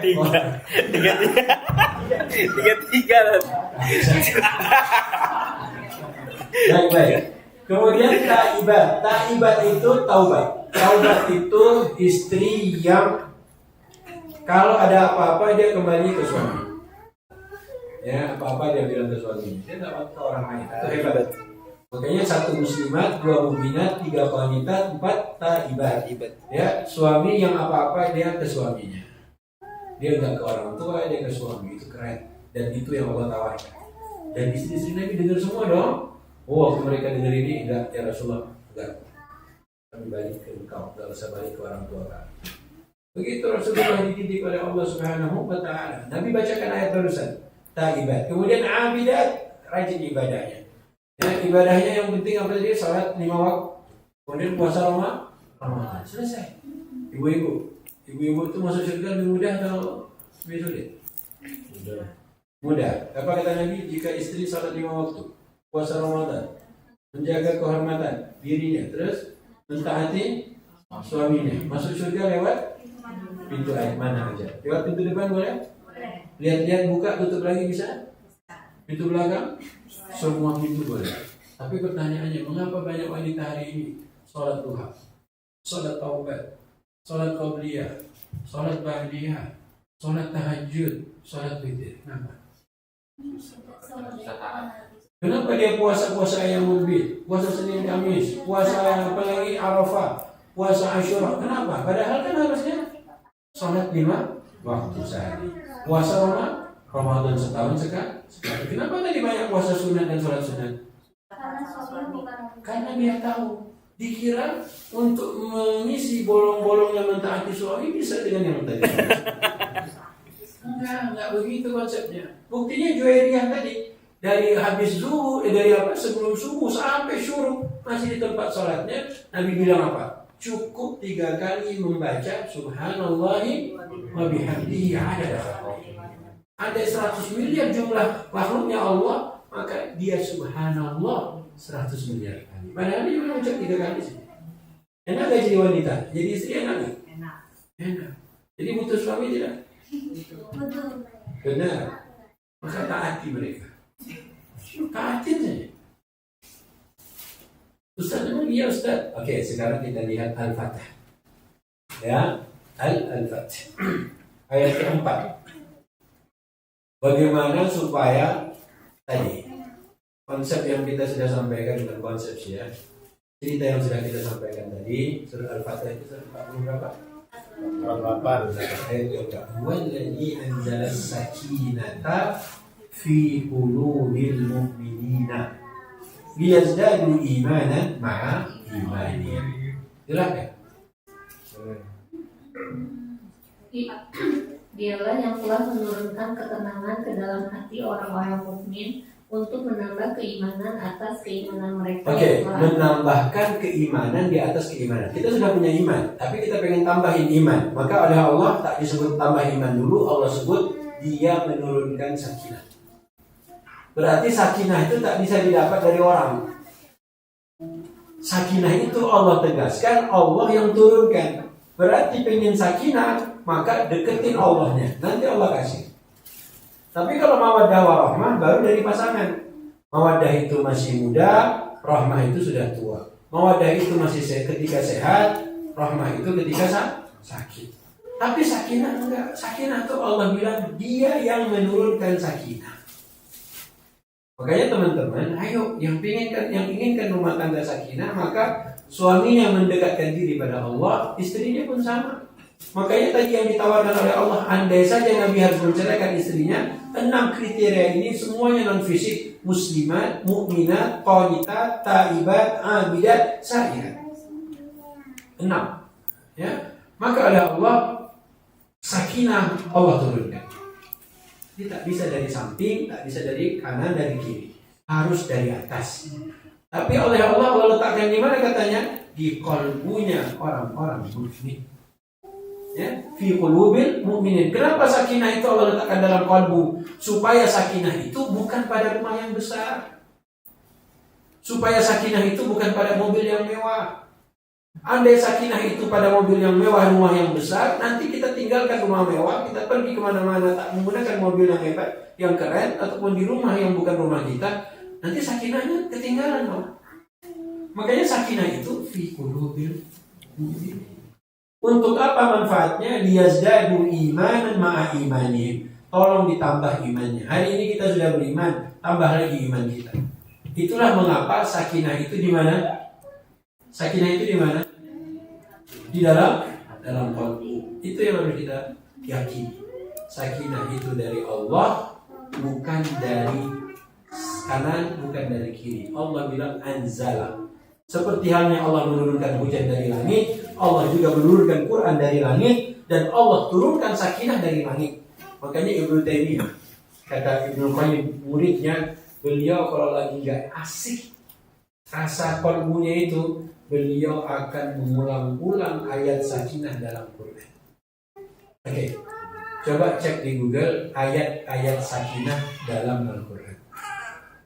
Ya, jadi di antara tips sang guru Ibnu Taimiyah untuk supaya mengobati kegalauan gundah beliau akan mengulang-ulang ayat-ayat sakinah yang ada di dalam Quran. Ada berapa ayat-ayat sakinah dalam Quran? Ada berapa ayat-ayat sakinah dalam Quran? Ada 6. Jadi di Quran itu ada 6 ayat yang ada kata sakinahnya. Jadi yang ulang-ulang semuanya itu biar tenang hati. Beliau ulang-ulang semuanya itu biar apa? Mendapatkan ketenangan. Itu amalan Ibnu Taimiyah, bukan Rasulullah. Ya, tapi bagaimana bisa kita mendapatkan sakinah? Allah kasih tahu.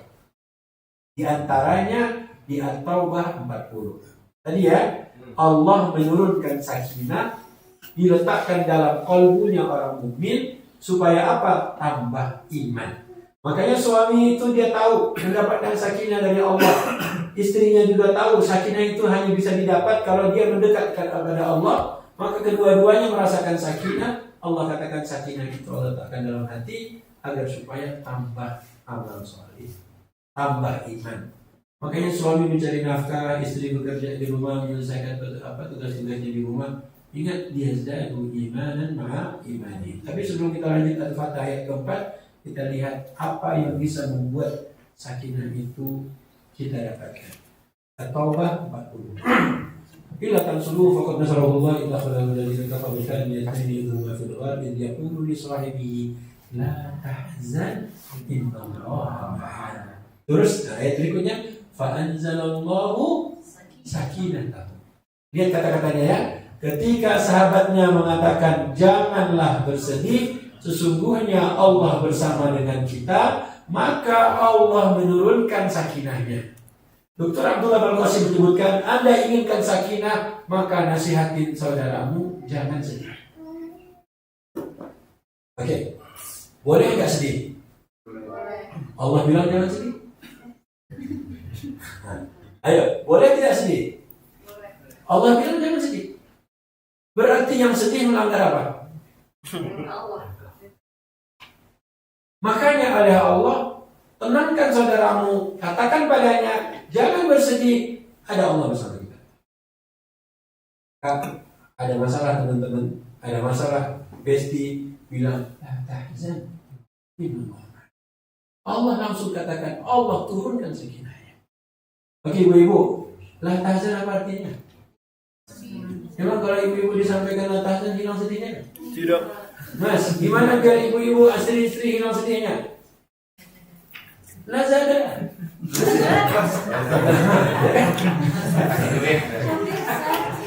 Oke ya. Jadi kata Abdullah Al-Qasim, lihat ayat barusan. Mengingatkan saudaranya tentang jangan bersedih. Allah bersama dengan kita. Allah turunkan sakinahnya. Maka sering-seringlah ingatkan saudara-saudara itu jangan sedih, kita masih punya Allah. Ya, kenapa harus bersedih padahal Allah ada? Ingat tadi di An-Nahl, bisa nggak syaitan menggoda orang mukmin? Bisa nggak dia mempengaruhi orang mukmin dan orang mukmin yang bertawakal? Nggak bisa. Maka yakinkan semuanya. La tahzan innallaha ma'ana. Fa anzalallahu sakinatahu 'alaihi.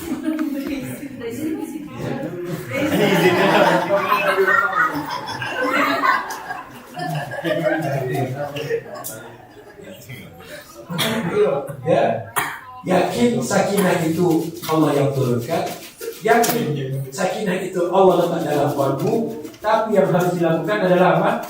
Liyazdadu imanan ma'a imani.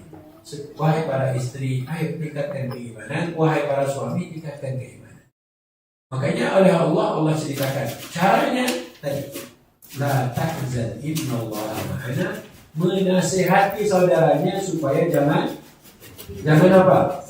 Kita tutup biar nggak sedih. Ini para wanita, para istri ingin tapi nggak kesampaian. Yang kedua, sudah punya hilang. Mana yang lebih sakit? Yang menyakitkan. Ingin tidak kesampaian atau udah dapat hilang. Mana yang lebih menyakitkan? Makanya nggak usah harus punya apa? Oh gitu. Ya kan daripada dapat hilang. Salah jawabnya. Ya. Oke, Allah ajarin di surat Al-Hadid. Ya, Allah ajarin di surat Al-Hadid. Tapi Al-Fatihah belum selesai. Oke, nggak apa-apa. Al-Hadid. Al-Hadid itu surat 50 berapa? 7. Masya Allah, hafiz nanti ya. Ayat 22, 23. Ini tips dari Quran ya. Setiap bencana yang menimpa di bumi dan yang menimpa dirimu sendiri, semuanya telah tertulis dalam kitab Lauh Mahfuz sebelum kami mewujudkannya. Coba bayangin ya, semuanya sudah tertulis di Lauh Mahfuz. Berapa ribu tahun sebelum adanya dunia dan bumi dan langit, Allah sudah tuliskan takdir.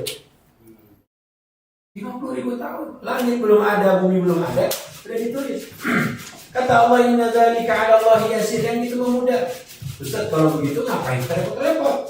Sekarang begini, anak Mas Wib mau, jangan ada Mas Wib, siapa nanya dari ada anak minta izin pengen naik gunung, sama bundanya bilang nggak usah deh, nggak usah nak ya, gunung nggak, gimana ya, nggak usah naik gunung ya nak ya.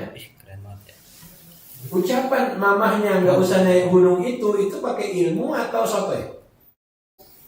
Apa alasan ibunya melarang nggak mengizinkan anaknya berangkat? Feeling, apa lagi? Apa lagi? Kan bukan sotoy. Kalau kita manusia aja yang tidak mengerti masa depan bisa menjawab anak tadi dengan alasan kita, itu bukan berarti kita mengetahui masa depan atau bukan sotoy. Memang ada ilmunya. Apa ilmunya? Karena pengalaman kah? Karena bla bla bla bla. Makanya kata Allah, kalau cuma menulis takdir kalian 50.000 sebelum ada langit dan bumi bagi Allah mudah, ya Allah yang menciptakan kok. Makanya bukan berarti kalau gitu kita ngapain harus beribadah. Bukan begitu. Ya, bagi Allah itu mudah. Pertanyaannya, kenapa Allah harus kabarkan semua yang terjadi di dirimu dan terjadi di dunia ini Allah mengetahuinya, ataupun tidak akan terjadi kecuali atas izin Allah? Untuk apa kata Allah? Lanjut ayat berikutnya. Agar kamu tidak bersedih hati terhadap apa yang luput dari kamu. Nomor satu, biar kalau ada yang hilang, kamu gak sedih. Atau biar kamu kalau gak dapetin sesuatu, kamu gak sedih. Jadi Allah bilang semua yang terjadi udah ada catatannya di sisi Allah. Itu supaya apa? Kalau ada terjadi macam-macam apapun, kamu jangan sedih. Kalau yang ayat tadi di surat At-Taubah apa? Jangan bersedih. Berarti jangan sedih. Ustaz, tapi Ustaz, apa tapi? Siapa yang sedih berarti melanggar Allah atau melanggar ayat? Nah, siapa yang sedih berarti melanggar Allah atau melanggar ayat? Melanggar ayat. Makanya ingetin semuanya, la tahzan apa? Innallaha. Makanya kata Allah, likai la ta'sau 'ala ma fatakum. Allah kabarkan ini semuanya sudah ada catatan di sisi Allah supaya Anda tidak sedih pada apa yang luput dari. Lanjut. Dan tidak pula terlalu gembira terhadap apa yang diberikannya kepadamu. Jadi kalau dapetin sesuatu, dapat istri yang soleh, nggak usah happy banget, santai aja. Biasa aja. Paham sampai sini ya? Jadi Quran itu harus mengabarkan semuanya sudah ada catatannya. Yang Allah harapkan, yang Allah inginkan adalah jangan sedih kalau ada yang luput, ada yang hilang, ada yang nggak dapat. Jangan pula terlalu gembira kalau mendapatkan sesuatu. Dapat haji furoda, senang banget, jangan. Akhirnya nggak berangkat, sakit hati. Dapat istri yang masya Allah, santai aja. Orang juga udah lebih banyak dulu buat menikah sebelum saya. Makanya yang belum menikah, jomblo, gak usah sedih-sedih banget. Belum dapat kan, gak usah sedih-sedih banget. Nanti kalau udah dapat, jangan terlalu happy juga. Terus ya santuy aja. Kenapa? Karena Allah yang kasih tahu. Bisa nggak begitu? Bisa nggak? Assalamualaikum. Bisa. Bisa nggak? Jangan terlalu sedih, jangan terlalu gembira. Bisa apa nggak? Bener nih.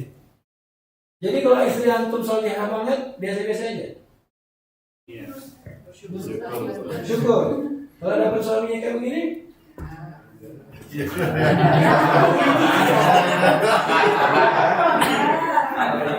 makanya bahasa Qurannya jangan sedih atas yang luput darimu, jangan terlalu gembira apa yang kamu dapatkan. Kayak gitu aja.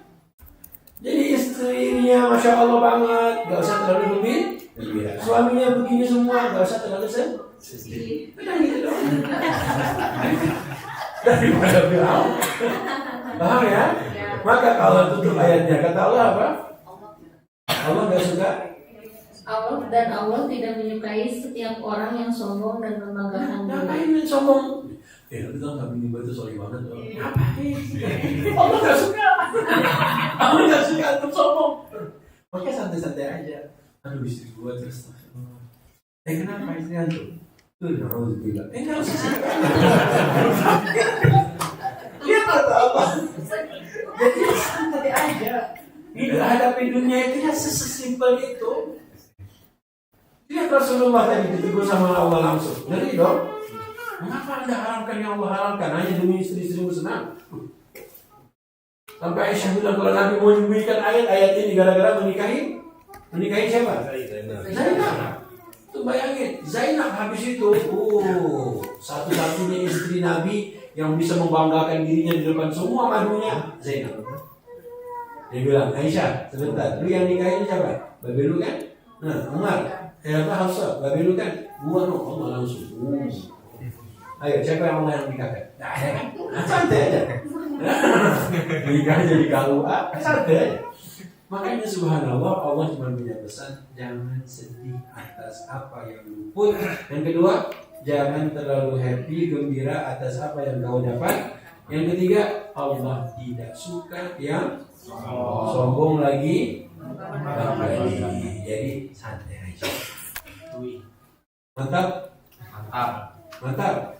Benar. Oke, kita tutup tadi belum selesai Al-Fatihah. Ya, maka sikap kita Allah yang dari. Ustaz, pertanyaan Ustaz, memang Nabi nggak sedih? Nabi sedih. Tapi karena ayat-ayat tadi, Nabi akhirnya hilangin sedihnya.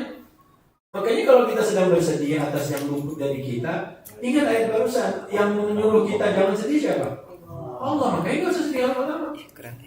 Wa innal 'aina la tadma', betul air mata mengalir, tapi jangan sedih. Ya, sedih itu tandanya apa? Menangis, beda. Menangis itu bisa menghilangkan semua rasa yang tadi nggak enak sebelumnya. Tapi kalau sedih, makanya kata Dr. Ain Al-Qarni yang pertama kata beliau ketenangan atau ketenangan itu di dalam, sakinah itu di mana? Di hati. Jadi sakinah itu bukan di karpet mewah, kulkas 4 pintu yang ada kaca bisa ngeliat dalam, itu enggak. Happy banget istri, betul happy, tapi bukan itu sakinah. Sakinah itu di sini. Yang kedua kata beliau, jangan pernah biarkan kesedihan merusakmu. Ya, bacalah kitab Dr. Ain Al-Qarni, As'adu Imra'atin fil Alam, wanita yang paling bahagia di muka bumi. Ya. Ain Al-Qarni itu siapa yang nulis buku La Tahzan? Pernah lihat buku La Tahzan? Tahu buku La Tahzan? Don't be sad ataupun jangan bersedih. Banyak sih terbitannya beliau menulis itu di penjara. Ya, beliau menulis buku itu di mana? Di penjara. Di antara poin yang beliau sampaikan, Allah kalau sudah mencintai hamba, Allah pasti memuji hamba tadi. Itu harus kita yakini. Berarti percekcokan dalam rumah tangga, kalau ada miss antar istri sama suami, itu sedang ribut. Betul? Itu kalau lihat di bumi ini, kalau seperti ribut itu tandanya mau apa? Hujan. Atau yakinin aja. Kalau sedang ribut, semakin menggelegar, itu hujannya pasti menggelegar. Itu malam nanti berduaan sama istri nanti. Hujan lebat terus. Ya, makanya biarkan kalau ada petir, ribut, kilat, insya Allah nanti malam hujan air mata atau hujan yang lain. Assalamualaikum.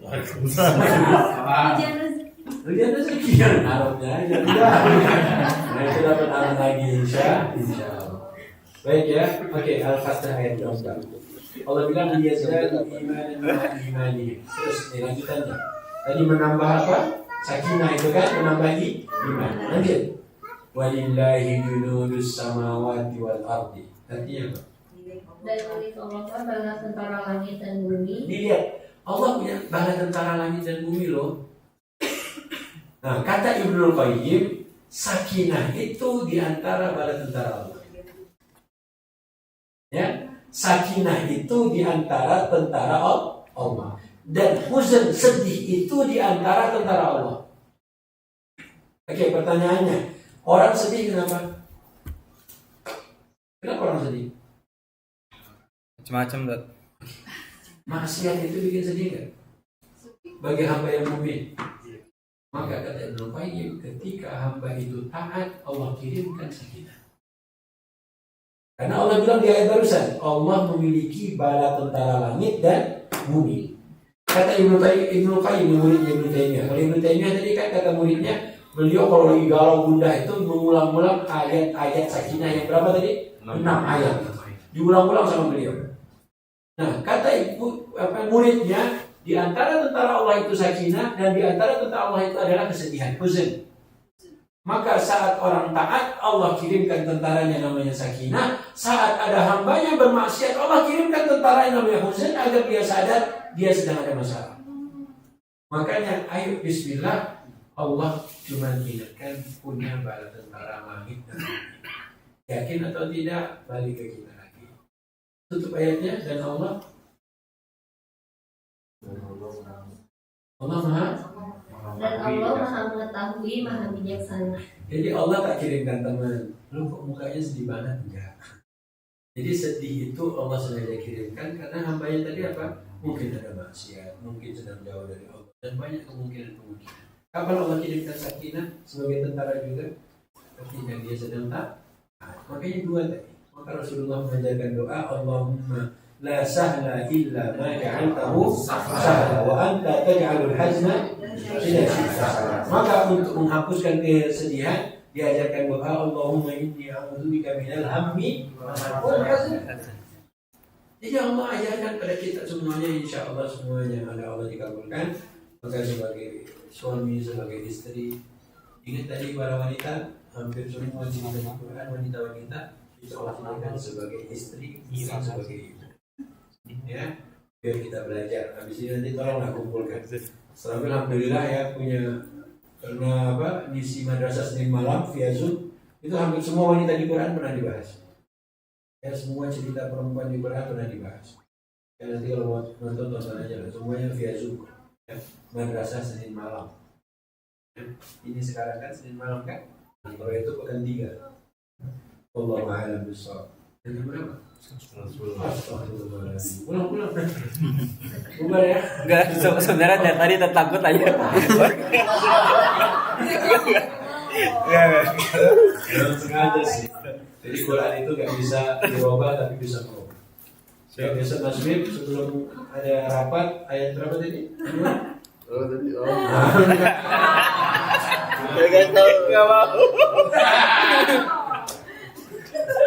Allah menjati mereka. Allah akan bisa. Aku minggu mohon maaf masih ada kekurangannya. Ada yang mau sharing atau sudah selesai? Selesai ya? Gak usah nanya lah ya. Tadi kunci. Demikian ya. Tarik. Mike. Sebelumnya kita jangan lupa doakan kawan-kawan di Gaza. Ya, kita tidak mampu untuk membantu mereka hari ini. Tadi Serabil ngomong, benar? Nomor 1 atau nomor 1? Ini bagiannya. Serabil bilang tadi, biasanya sedang berjihad itu yang pertama kali dibom itu tukang masak, bagian dapur. Kenapa? Karena bagian dapur kalau udah lumpuh itu habis semua proyek. Oke, terima kasih yang sudah masak tadi bukan malam. Ini target utamanya IDF. Dia melihat antum langsung dibawa duluan. Karena untuk bagian konsumsi. Kayaknya luar biasanya bagian konsumsi itu pasti menjadi target utama. Karena kalau sudah lumpuh konsumsi semuanya habis. Maka kawan-kawan di Gaza hari ini mereka terzalimi, mereka benar-benar dijahatin oleh kita, kebanyakan kaum muslimin, ya. Maka semoga kita jangan sampai nanti besok ditutup di depan Allah.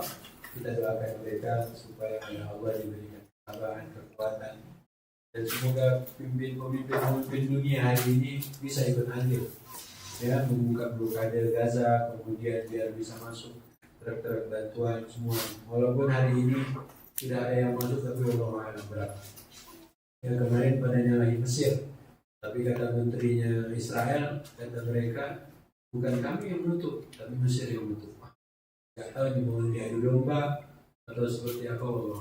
Ala kulihat, Rasulullah dulu memang pernah diuji 3 tahun, ya kan? Beliau harus diboykot, beliau sampai makan kulit kayu, yang beliau buang hajat pun yang keluar kulit kayu juga. Ya. Dan tentu itu berat bagi Nabi. Ya, semoga umatnya tidak sampai 3 tahun. Semoga Gaza tidak diboykot kelaparan sampai 3 tahun. Ya, semoga segera kita memberikan bantuan dan jalan keluar dari insyaallah. Demikian nanti malam pas tahajud ngomong sama Allah, bantu saudara-saudara di Gaza. Ada satu cerita Qadiyah. Nanti kalau ada mau kepo baca tentang beliau. Beliau itu 30 tahun menikah, gak pernah ada cekcok sama istri. Qadiyah, ya, beliau seorang hakim yang menyelesaikan banyak kasus rumah tangga orang. Makanya ada yang nanya, Pak, Bapak menyelesaikan kasus kami. Saya mau tanya Bapak, emang gak pernah ada masalah sama Ibu? Alhamdulillah 30 tahun saya menikah, belum pernah ada cekcok sama istri saya. Apa tipsnya? Temukan di ChatGPT. Insyaallah. Jadi kan benar YouTube, ya, ataupun di mana cari aja kisah Qadiyah tidak pernah berseteru dengan istrinya selama 30 tahun. Luar biasa ya. Ini kan alhamdulillah dilihat wajah-wajahnya nggak pernah ada seteru-seteru. Ya kan? Jangan bersedih kalau punya mereka. Jangan terlalu gembira kalau istrinya seperti itu. Gimana? Santai aja insya. Barakallahu fikum. Semoga Allah ampuni dosa-dosa kita. Semoga Allah terima amal soleh kita semuanya. Semoga keluarga-keluarga menjadi keluarga sakinah yang mawaddah, warahmah insyaallah. Dan semoga anak-anak semuanya menjadi dzurriyyatan thayyibah, pasangan dan keluarga besar menjadi qurrata a'yun insyaallah. Rabbana atina fid dunya hasanah wa fil akhirati hasanah wa qina adzabannar. Rabbana zalamna anfusana wa illam taghfir lana wa tarhamna lanakunanna minal khasirin. وصلى اللهم على نبينا محمد وعلى اله وصحبه اجمعين سبحان ربك رب العزه عما يصفون وسلام على المرسلين والحمد لله رب العالمين. Masya Allah, alhamdulillah, syukran, jazakallahu khair Ustaz Ahmad Israfil. Semoga apa yang telah disampaikan oleh Ustaz Ahmad Israfil bisa kita amalkan kehidupan kita sehari-hari.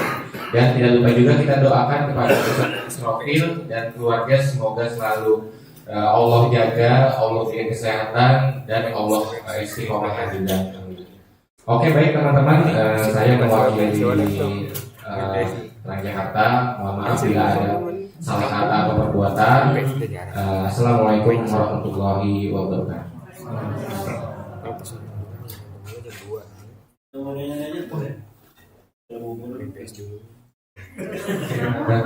Kemudian maaf sebelum kita buka kita beristik.